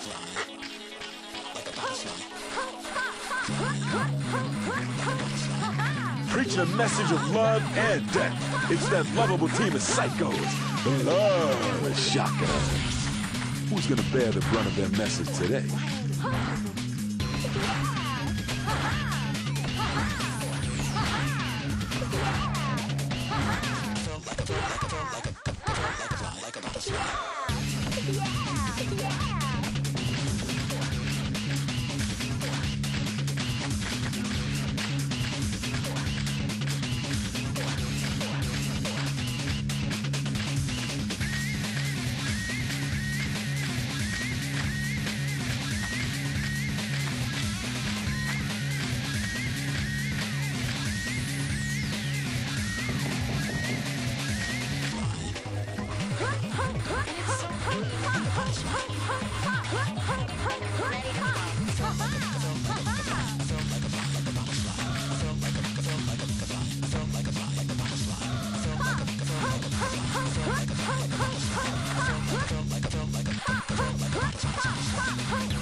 So the races are over, and the police crashes the party. Can you believe that? This police fight, I mean, it's the same terror drone that appears in Kibogaoka Street, apart from now, instead of just spraying on top, you have to spray underneath it. I do it so incredibly fast here that I surprise myself. I didn't even think that I sprayed the ones on top. I don't even know how I did it that fast, honestly. But you'll see in a second how fast I do it. Once and for all. This time I'm prepared, so don't think it'll go down like last time. Resistance is futile, you little guinea pigs. Just accept your fate. Don't try any funny business either. It's already getting late. The Rukaku Police's terror drone showed up again. Get rid of them for good this time, man, I'm telling you. So, I just watched this in slow motion to fully comprehend what awesomeness I just did. And it really was just luck. I jumped on its leg at the same time that it pulled it towards itself to move, which made me target the head instead of the body. And then when I got lower down the leg, it targeted the body. And then the same thing happened on the other leg. which is really lucky. But the thing that surprised me the most was the thing underneath. Every other run that I did this, it never was that fast. Like, it would take a whole lot more sprays to do it, so I don't know how it went in so few cans. So that was the end of chapter 5. Next, chapter 6, which is noise tanks. This is also when I get the rest of the graffiti souls, because just after chapter 6 is when Clutch comes to meet you and steal your stuff, so you gotta beat him up. Yeah, I need to know how many graffiti souls I have right now. I should have remembered because I kept checking before, but I'm sure I've forgotten by this point because it's really late. It's probably about 6 AM at this point. So yeah, I head straight to Dogenzaka Hill just because I get that out of the way first. There's the bell, and it looks like the competitors are already I don't get every single noise tank. It's the way that what triggers the ending of this chapter is how many you kill, which is why after you kill a certain amount, Professor K keeps saying things. I think the amount, I can't remember the amount that you have to kill. It might be something like 190 or 200, something like that. So I don't kill them all. If it's out of the way, I won't go for it.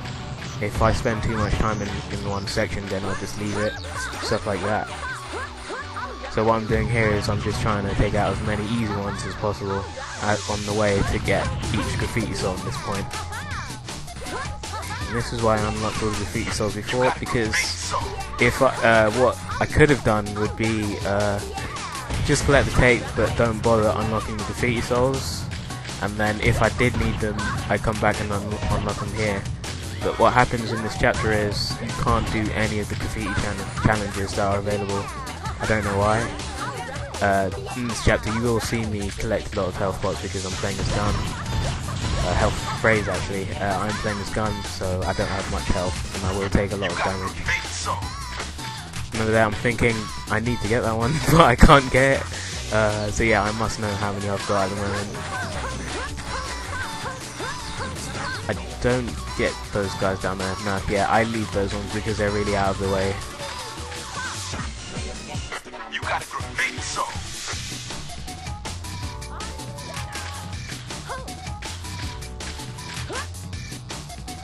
I don't know why I didn't boost down there. I was probably expecting some noise tanks there or something. As I said before, I'm not that familiar with the ending yet.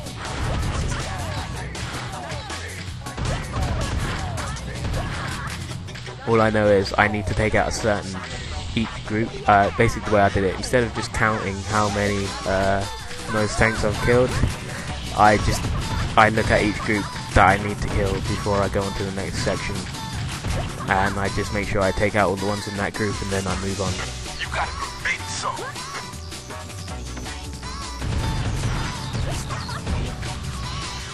That went really well there. And I have no idea why some of these ones are slanted here, I don't know. Like if you see that one there, he's actually just like floating really wonky. Oh my god, I just checked again, I didn't see, I don't even know how I saw it when I was doing this. I must have just been in the zone and I became one with gum and stuff like that, just not in a sexual way. And then now I'm heading towards Shibuya Terminal because I'm done with this place. I don't know why I didn't just grind all the way there, it probably would have been faster and I would have had cans, but I don't need cans at the moment.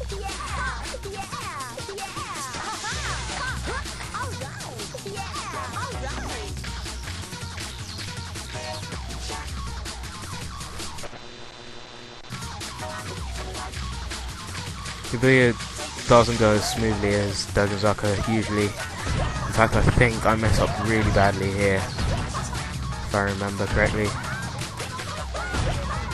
Like, already it's going a bit weird.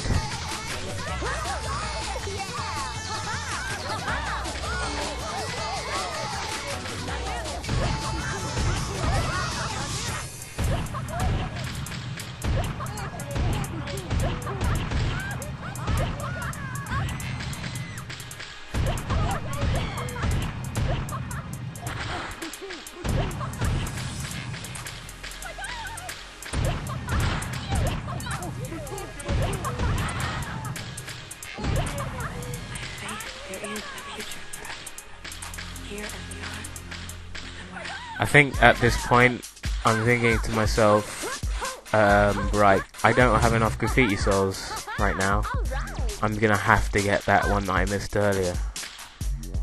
Which I'm actually quite surprised. I thought I'd have enough here. So yeah, that, and then because I had to go and get that graffiti sold, that actually threw off my route, which route that I usually take to do this. So instead of just like getting the ones down there and coming up with a new route on the fly, I'm like, no, I'm just gonna go back and try and do my route. I'll probably lose a bit of time, but at least I'll know what I'm doing. And what happens is even worse because I jump off here for some reason. And what I want to do is I want to get to the bus, the roof of the bus station, I guess. That was right above me there. And I miss it twice. So at this point I'm ready to cry, but I'm holding it in because I'm a man. And I try again, third time's a charm. I probably lost about 40 seconds or so messing up there. And then this, I need to get onto the next one, and what happens there, I land on the stairs instead. And so I boost out of panic, and then I almost fall off the roof again, and I probably would have died there if that happened. It's like this part, you can really see how inexperienced I am at this part. I mean, I've done it like, I've only done it about 5 times, which really isn't enough to be doing a speedrun at the moment. But as I said, I just wanted to get this, I just wanted to beat 30, and that's what I did, so that's why I'm uploading this video. So the last stop is 99th Street. The reason I go 99th Street last is because, one, the part after this I have to go to Skyscraper District, so I'm here anyway. And this part there is a lot of noise tanks in the centre around the dragons. So I just use that to pretty much just finish up however many I need left. I clear out those, and basically what I'm waiting for is Professor K to say that there's only 10 left. And I'm missing a lot because I'm thinking, doesn't matter, Professor K is going to say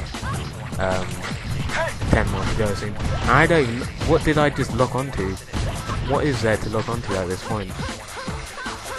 I guess it, I don't even know what it locks onto, to be honest. I might have to check that out. Because in the run I just completely ignored it, but yeah, it's a bit weird because it only locks onto enemies and it doesn't lock onto noise tanks, so there's something there that it locked on. Unless it was locking onto the tower itself to help me get out, I don't know, but I will check it out. Right, so now I need to do the noise tank taggers tag fight, which goes just as hilarious as the Hikage Street boss fight. Well, it's not as bad. It could be a lot better. I think I lose about a minute or 2 here.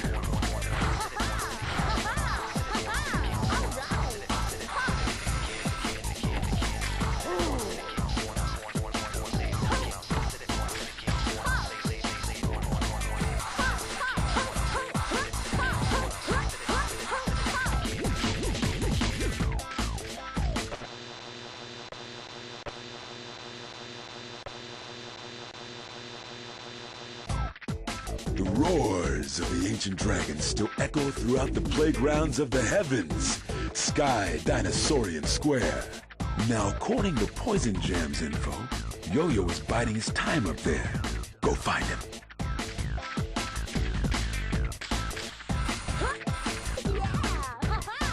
Now, as I said before, whenever I'm in a cutscene, I'm just spamming A-click. Because what I'm actually doing is, I usually stream all my runs.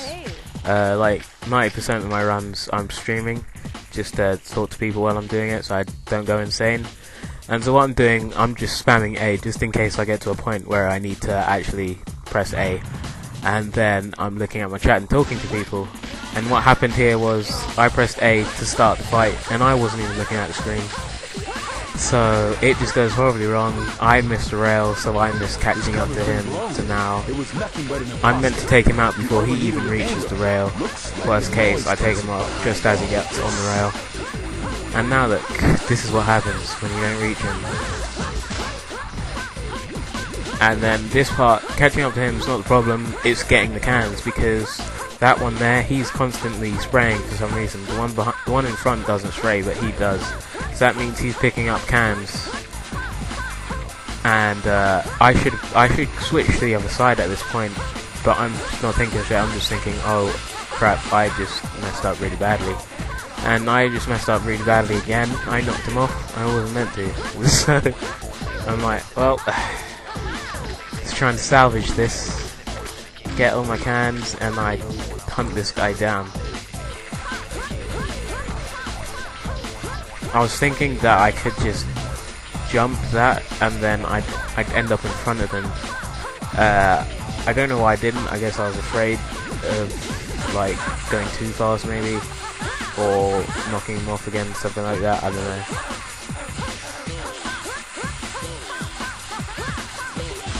So I knock him off, and what happens when they get knocked? The other ones get knocked off. They just start the lap again.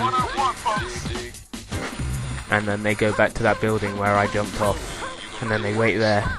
So I have to go all the way back around to that building. I really need to like come up with shortcuts just in case that happens. Even if it doesn't happen, it's just nice to have shortcuts here.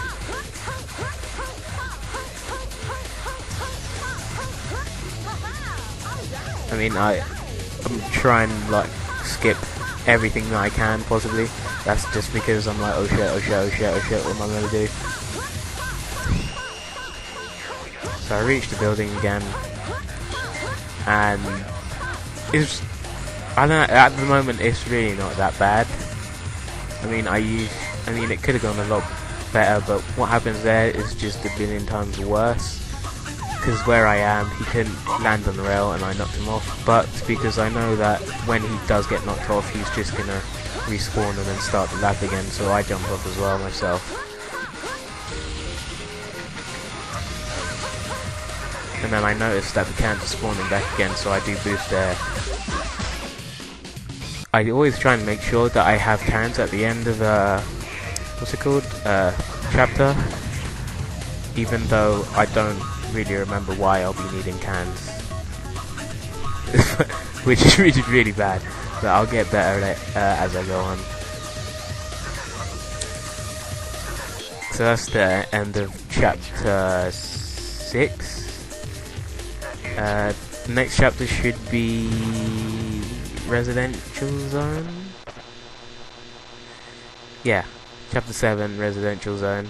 Just check my notes. And then there's a really long load screen, and then we get back onto another cutscene. Super bass out of space in your face, baby. Jet Set Radio. Oh yeah, as I mentioned before, I'm using the NTSC version. The reason I don't know if there are many differences between the versions. Just bring it on. But yeah, reason why I'm using this version is I used to have the PAL version. It's 2012. I have a modded Xbox just so I could play Metal Wolf Chaos pretty much. So I have about 3 copies of this game, and they're all PAL. One's the Games on Demand disc, and one's the normal one. I got 2 normal ones.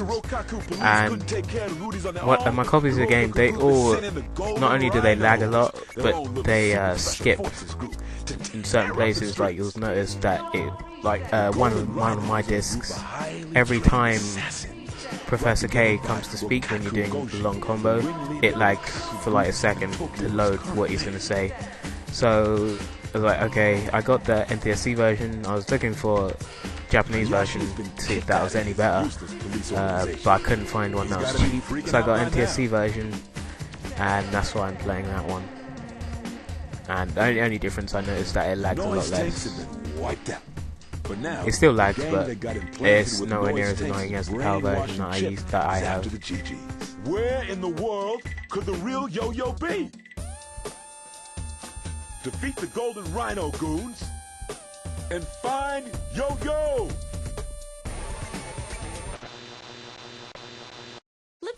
So yeah, me running around collecting all these stupid graffiti souls all comes down to this point here, so this guy can just steal them from me for no reason and then claim his innocence afterwards.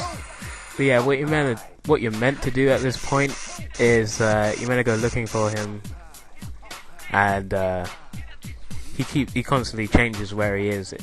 Professor K will update you where he is and stuff like that.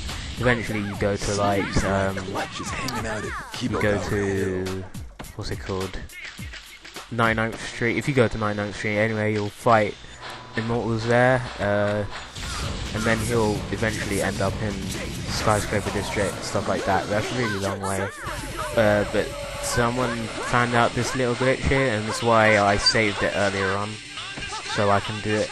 I'll put up like an annotation, and I'll put a link to his video where he explains it as well, when this video is finished. And basically, you'll see what the glitch is in a second. Well, it's not really a glitch, it's just the way things work. It's kind of like how the traffic is when you load, when you change the channel. As far as I know, I think the traffic restarts as well. And basically what happens here, you get ambushed, but because I have the save point that's still active, I go over to where I changed character, and now the guys are gone, and then I go up here and Clutch is just waiting for me. And then it lets me go to a residential zone now. I just collect some cans, I don't even know if I need them. And then I change back to Gum.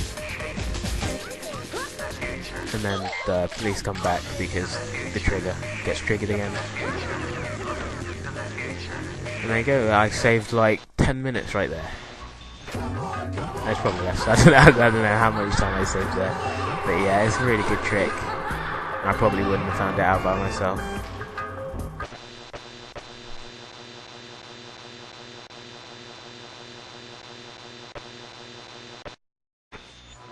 Soon, when the timer runs out, this building will go. Now, fortified residential zone, it's actually really simple.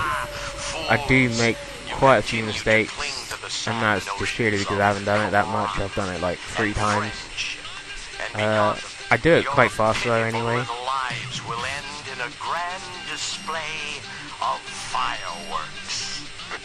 Like what used to happen was I always used to forget where one of the bombs were, and I'd always miss it. But I go for it first. It's the first one I go for now, just so I don't forget.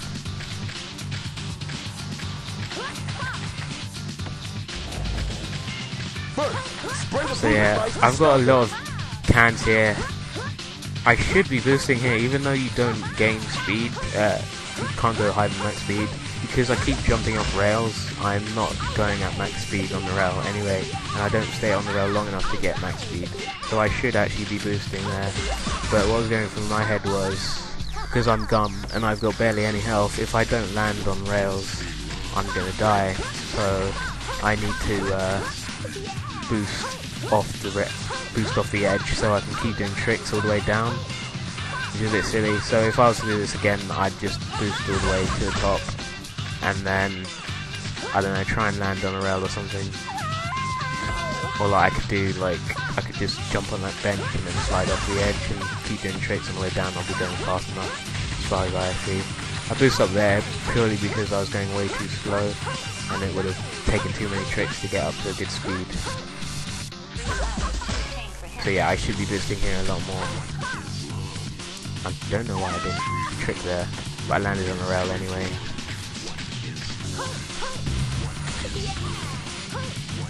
I think here is, I'm like, yeah, I really should be boosting a lot more, so I start boosting.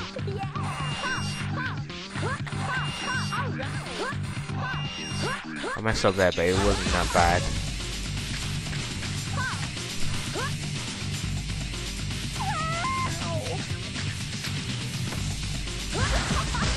And then I always forget, like, how many there is left to do. I keep thinking there's one up there, but there isn't.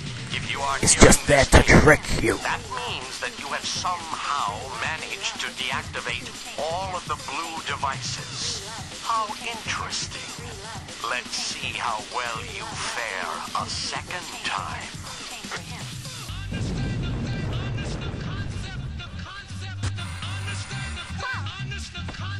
Well, it seems you stopped the blue device. Now find the red one and disarm it.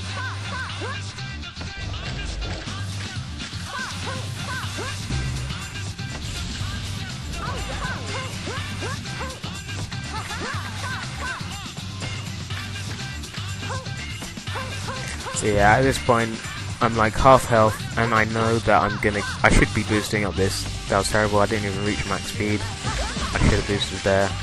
But yeah, I've got half health, and I know that I've got to go past the police twice. So, and I usually get shot each time I go past the police. I don't know, they have like special homing bullets that shoot through walls and everything, as you'll see up here. Like, how'd that hit me? Okay. So yeah, I can't get hit that much more, and I can't drop from too many heights.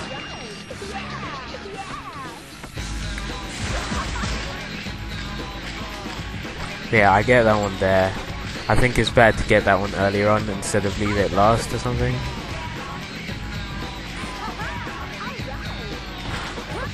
And then here, I don't know what was going on. I guess I kept grinding when I was trying to get off. And here I walk up the stairs because you don't pick up the health when you're grinding there, and getting off rails in this game is like the hardest thing ever to do if you've tried it yourself, and the rails are really tight. So I'm going back up to finish off the ones at the top now. I should have boosted here all the way over there. Probably would have saved me getting hit and slowing down. I don't like to take the rail on the left there because there is like a small invisible wall that has blocked me like twice, and it really annoys me.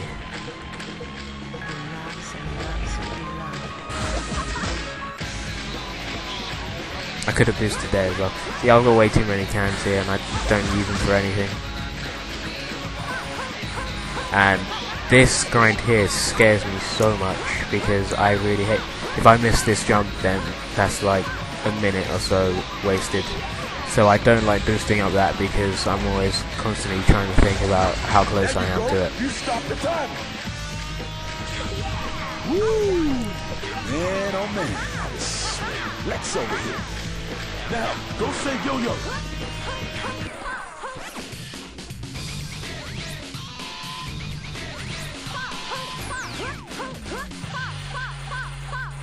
And that was a perfect occasion why you boost on rails, and I didn't do it again. This bit here, there is a nice little trick that you can do that will skip like this whole stupidness with trying to reach Yo-Yo. Instead of going through all that crap, if you just come up here and then do a jump here, as you see here, you skip all of that, and you just land right next to Yo-Yo. Heads up! You got golden rhinos incoming! I guess they didn't like you messing with the timers. Take them all out! This fight, it could have been a lot better, obviously, but if it was that much better, I would have saved like 2 or 3 seconds, so I'm not that upset about the way that this went. I just got hit a lot, that was about it. You do lose a lot of health in this fight, just from getting hit. So that's actually quite scary, playing dumb. I'm the man, Yo-Yo, I'm the man.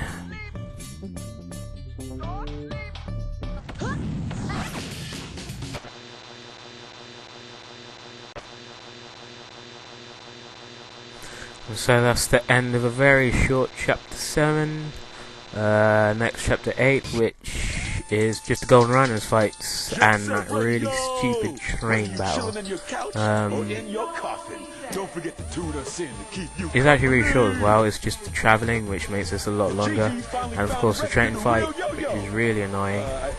I think I make a really big mistake here as well, actually, which is quite funny to me, because what it is, you'll see in a second. Now I'm the star at the top of their black list, cause I gave you the lowdown on them. This is the first time I've been on top since the burping contest in elementary school. This time I've got nothing to say except it's time to get my running shoes on. And now, I hear some freak that looks a lot like Beat. This guy looks nothing like Beat. It's like maybe the eyes. That's why it just dances the same way, and that just automatically makes him Beat. And that's why I love this game. I love this game so much, just because people are identified by the way they dance, not what they look like, how they act. That's it. He just dances like Beat, therefore he looks like Beat. Tokyo's done for. Somebody stop him. And so on our agenda today is golden rhinos. The way I do it is I go straight to Chuo Street, and then Highway 0, and then I finish it off with the train fight. I think that's how it goes anyway. Just check quickly. Yeah, that sounds about right. What I do here, I'm like, yeah, I gotta get those cans. Let me just go get those cans quickly. And then instead of going and turning here and going to Chuo Street, I go straight to Hikage Street. And I don't realise until I get there, and I'm like, hold on, this isn't Chuo Street, what am I doing? And I go back. That probably lost me about 20 seconds or so.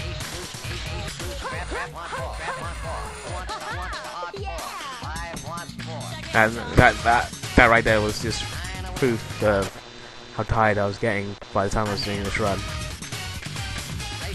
The reason why I started this run so late was because I was just doing runs this whole time, and so by this point I was constantly just thinking things was going on that happened last run and stuff like that. This fight, it usually goes a lot better than this. This fight didn't go too bad. Just the start gets really messed up, and I waste 10 cans, as you'll see. I boost straight into him, but nothing happens. Golden Rhinos have thrown Chuo Street into panic. Take down that twisted punk.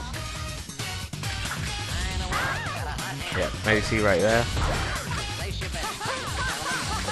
And the thing about this fight is that I keep forgetting, you can't get close to him because unlike other fights like when you're spraying Hayashi or stuff like that, if you get hit by Hayashi when you're spraying him, nothing happens. You lose health and that's about it. But this one, if you hit him, then you actually you get knocked over and you can't spray him. So I always make sure that I'm running away from him. Also, you notice that I get hit instead of trying to avoid his attack, just because it's faster and the loss of health isn't that bad. Also, when you get hit, when you center the camera on itself, the camera just goes straight to where the arm hits, so it's just a lot easier to let it hit yourself. And then this cutscene right here, why is it so evil? Why does he have to die in such a horrible way? This game should be an 18. Both of the golden rhinos actually, they have horrible deaths. I don't know why they did that. I mean, it may be cartoony graphics and cel shaded and stuff, but that doesn't make that nice thing to do. There you go, Beat Imposter running away for some reason.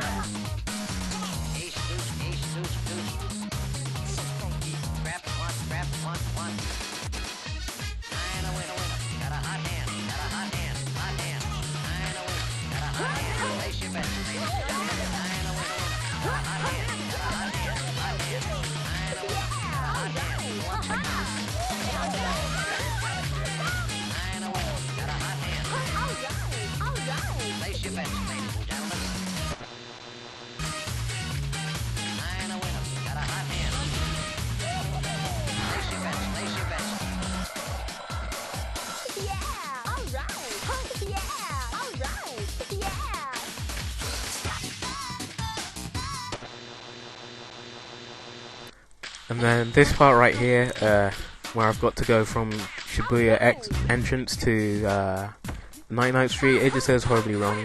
I tried to jump on that rail, failed, and then I was like, oh, maybe I can hit that wall ride and get up to the top. I don't know if it's possible, I think it is possible, but I failed it there anyway, so this whole thing just goes horribly wrong. Probably wasted about 5 to 10 seconds there. This fight's really easy.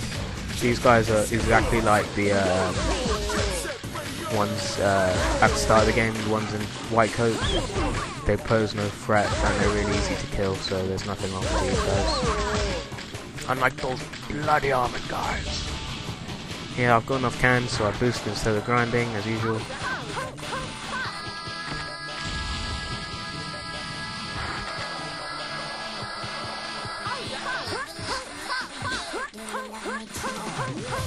And if you notice there's usually gates on the little highway bit there that leads to different parts of Highway 9 Oak Street, sorry. They get taken out in the part where you're meant to fight the Immortals in the Tag as Tag fight in 9 Oak Street, but because I didn't go there, you don't see that happen. That fight went a bit weird at the start, but because I have more than enough cans and these guys are really easy to kill, it wasn't that bad.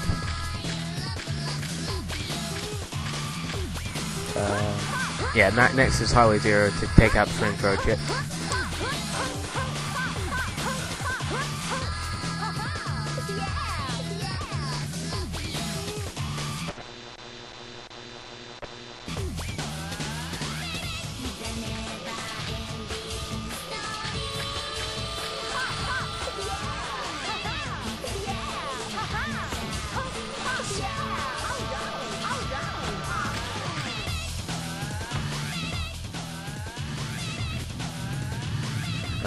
This fight usually is just really stupidly easy, and I used to think, I don't even know why they put this in the game, it's not even a challenge. It's exactly like Hayashi, but she has more health, and I somehow mess it up. Just to make things perfect for this run, I mess up the easiest fight in the game. So you'll see here, oh, first she starts running like she's Sonic. And then I can't knock her over. And then I fall over and get burned.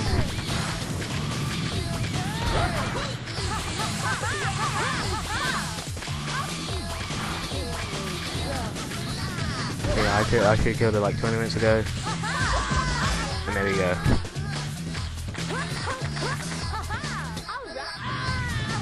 And then she dies a horrible way as well. How evil is that?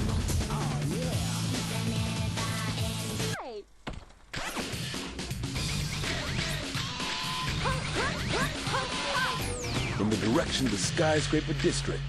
Right now is the train fight that I really hate. It's fading quick. Who the hell are you, sucker? Help me! Hey, don't touch that! Get your hands up! Stop! That's my stuff! Sucker, I'm warning you! Get off! Don't make me come on! Help me! I love that when they kidnap Professor K, they don't just take him, but they take his whole like studio with him. Just so that they can use it. And then Zero Beat, he also sounds exactly like Beat, which is amazing.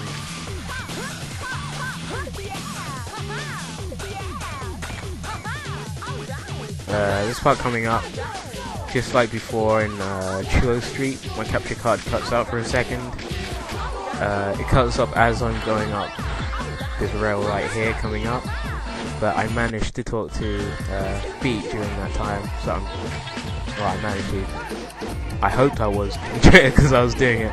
I was like, oh crap, I better be talking to Beat and not just walking off an edge right now.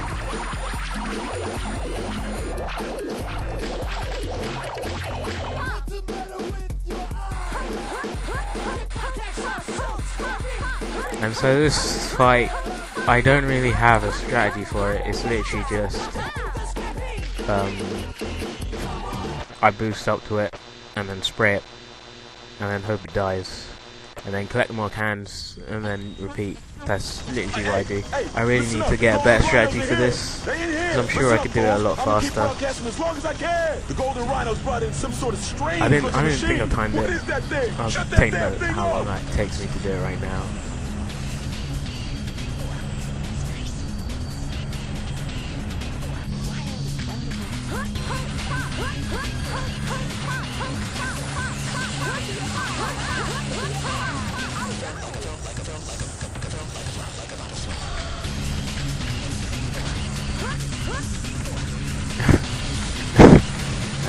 I really hate this place as well, is because of that.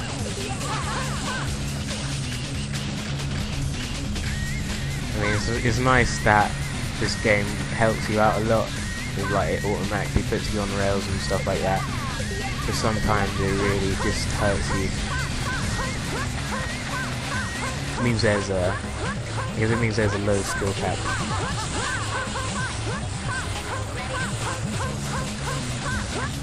And here, I'm so close to it, I'm just wishing that I can do it, and I actually do make it somehow.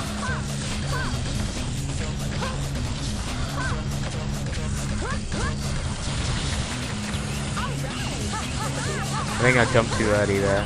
The reason why I jumped is because it obviously slows you down a bit, and what happens is if you just boost straight up to it, you'll end up hitting it, and then so that's like worst case scenario, you'll hit it, and I don't want to do that.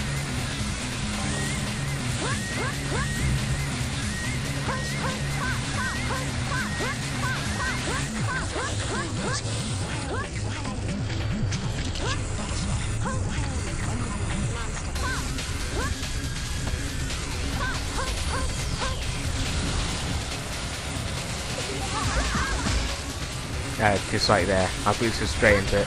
I didn't really matter there because I had the rest of them done near it, so I couldn't have like jumped over to the other side and got that one. It's too far away. And here, I finish it here. I mean, the time isn't that bad. It could have got way better, obviously, but the bad thing about this is I start the next part with no cans. Which is really bad because the next part is tag fight, so I spend the first part of the fight just looking for cans. So I really need to improve on that as well. But that is the end of chapter 8. Yeah. No wait, no it's not. Chapter 8 is the whole of the end of the game after this. So yeah, next after this is just the tag with what's his face? Zero Beat. Tokyo, people and really long, like 20-minute cutscenes as well. Ni hao, and good evening. This is DJ Big Goji, bringing you a special broadcast of supreme culture. Rokaku Bonsai Radio.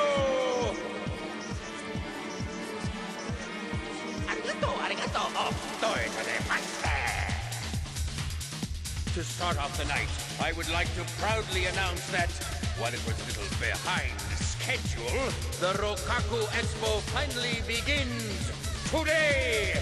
Thank you, thank you! Now, I will show all of you the true meaning of art. Oh, I love beauty. The name of this tower of ultimate beauty is... blibbity blah blah blah. The name is irrelevant. What you must know is that this tower plays the music of the future of Tokyo and the entire world. Arigato, arigato, merci beaucoup, banzai! There is no use resisting. Come to the Shibuya terminal! Hurry, hurry, Ishuge!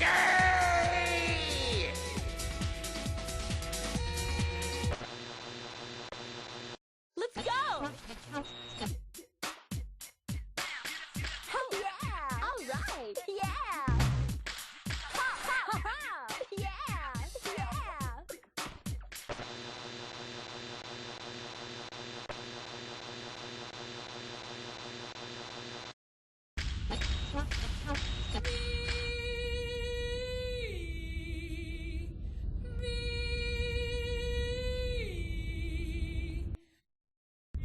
Ladies and gentlemen, I would like to thank you personally for gathering here today. However, this tower is not finished! And that is why I need you. All of you.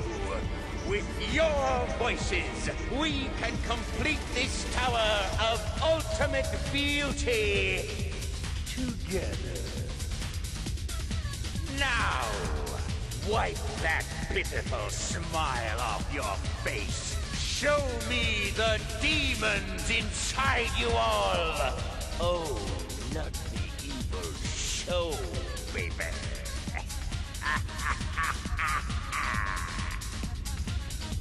Yes, that's wonderful. You all look so terribly evil. Now this is art, baby. The art of despair. Ooh, we spend so much energy fearing our own demise. Channel that useless energy towards the tower. It shall live there for all eternity. Abandon your hopes and throw away those miserable smiles.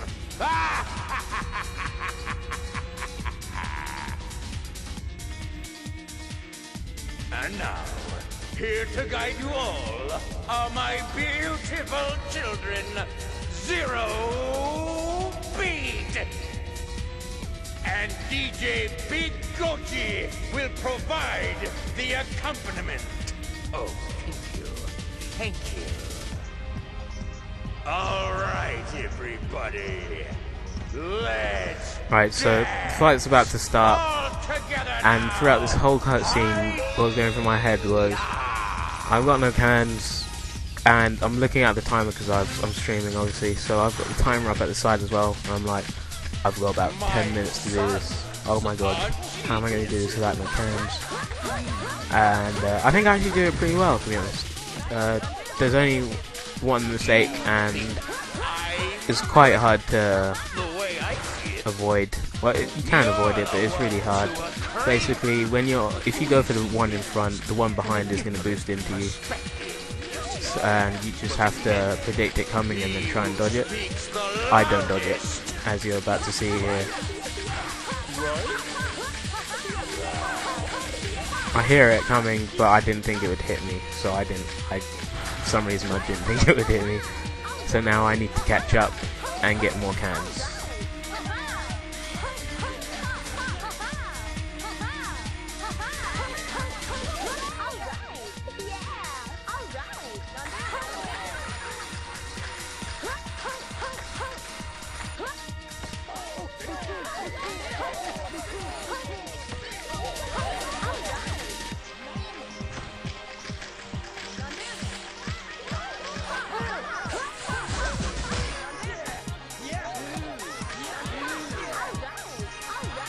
So I took out the first one pretty fast.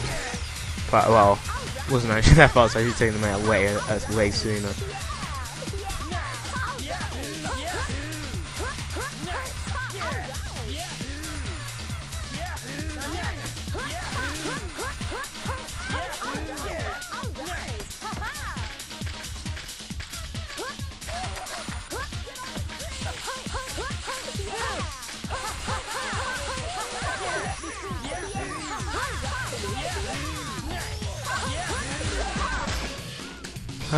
I do it, and then now there's this shortcut scene with Professor K talking about JSRF Future.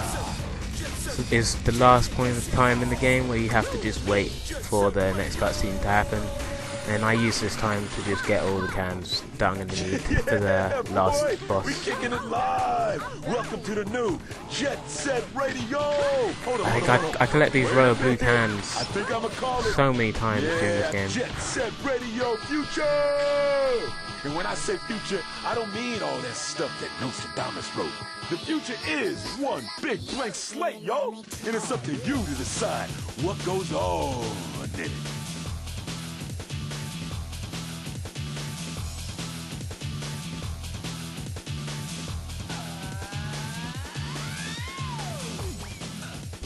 Do not interfere with my masterpiece.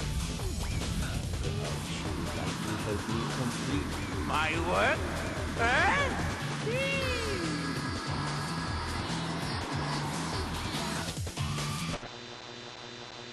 I actually really like this part of the game. I think this last boss is really well done. I mean, the cutscene and the story at this point is just crazy, and it's just gone way over my head, but I actually find it quite fun. Like, the way that you have to get out to the top. Speaking of that, there's about, what, 3 ways to get up to the top? I don't know if the route that I take is the fastest, but as I said before, I haven't practiced the end of this game quite a lot, and at this point I'm just completely thinking about completing this game as fast as I can. I didn't want to try anything new at this point because I had like 2 minutes to do this boss or something like that. I don't know how long I had to do it, so I'm just focusing really hard on doing it really fast. But otherwise, I think when I come back, I think the route I take is quite long because those spirally things, there is no way of skipping that. There is one route that doesn't use those spinny rail spiral thingies, but I always get really disorientated and I mess up right at the start. I get really disorientated in this place, so what I do is I just always go straight for the first one that I see, and I almost missed that jump as well.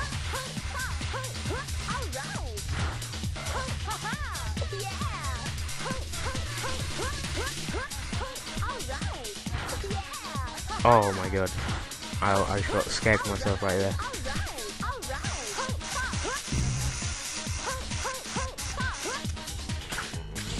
And yeah, best case scenario for doing this boss is 2 trips. You don't want to do any more than 2. You can't do it in 1. And I messed up just there. I messed up really badly just there actually, crap. But yeah, because you can only carry 30 cans unless you're Jazz or Clutch, and they can carry 35. It doesn't really make a difference in this fight. You need to boost into him twice, and I messed up the second boost, so I've only boosted into him once. So I know that I've got to do at least 2 more trips. Yeah, and basically what happened there was he's invincible during his attack animation, and I boosted him into him at the start of the animation. What I'm meant to do is boost into him, and then the second he gets up, I boost into him again. I don't know why I didn't. I was probably just hesitating. But yeah, so now I need to recover that. I boost into him straight away. And now at this point, you don't need to knock him over again, so that's why it's possible to do in two runs, so you don't need to ever waste cans boosting into him. But yeah, like once his stomach is left open, you just spray him. Even when he starts to attack you, just dodge his attack and just hold down spray, and you'll still be hitting him.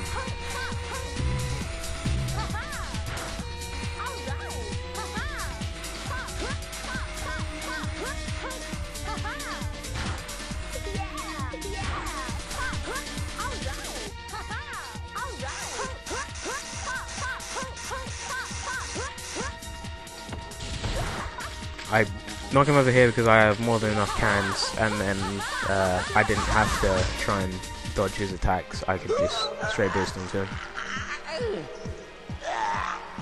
And then that is actually when I end the timer. It's on the very last spray, and the timer at the moment is around 2:28:13, or at least it should be.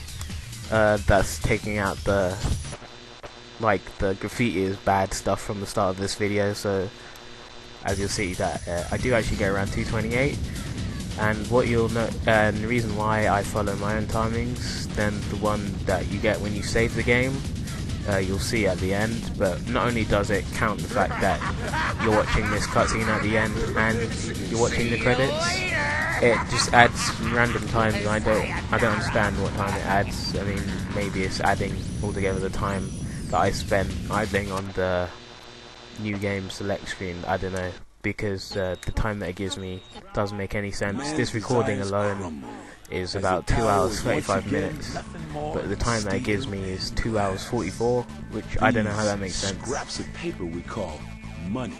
Oppressive laws set forth by corrupt yeah, men. I mean overall the run was okay considering that it took me about 2 weeks of practice. As I said before, I will be doing another run. I'm not 100% sure if I'm going to be doing single segment or segmented. Depends on my commitment. That was the word that I was looking for before.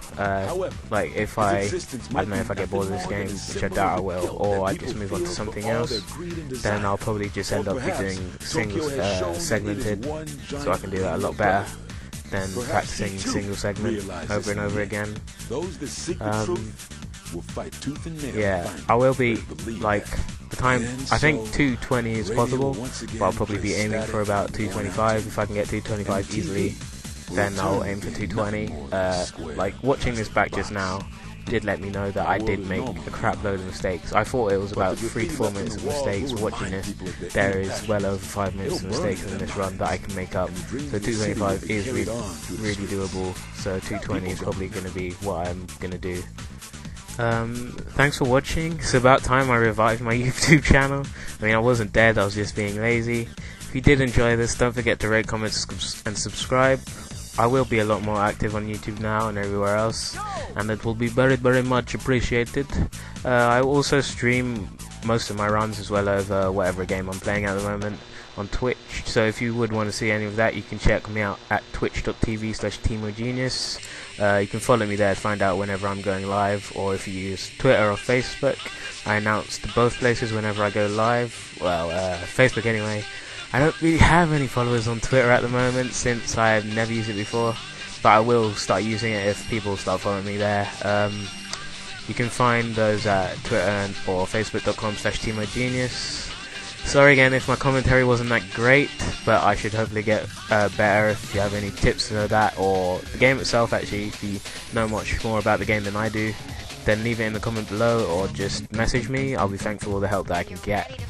Thanks again if you managed to watch the whole thing. TMoGenius out. That's nice.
Oh, what? Come on. The streets are in trouble again? Who's gonna rise to the call? Remember, the streets don't wait for no one.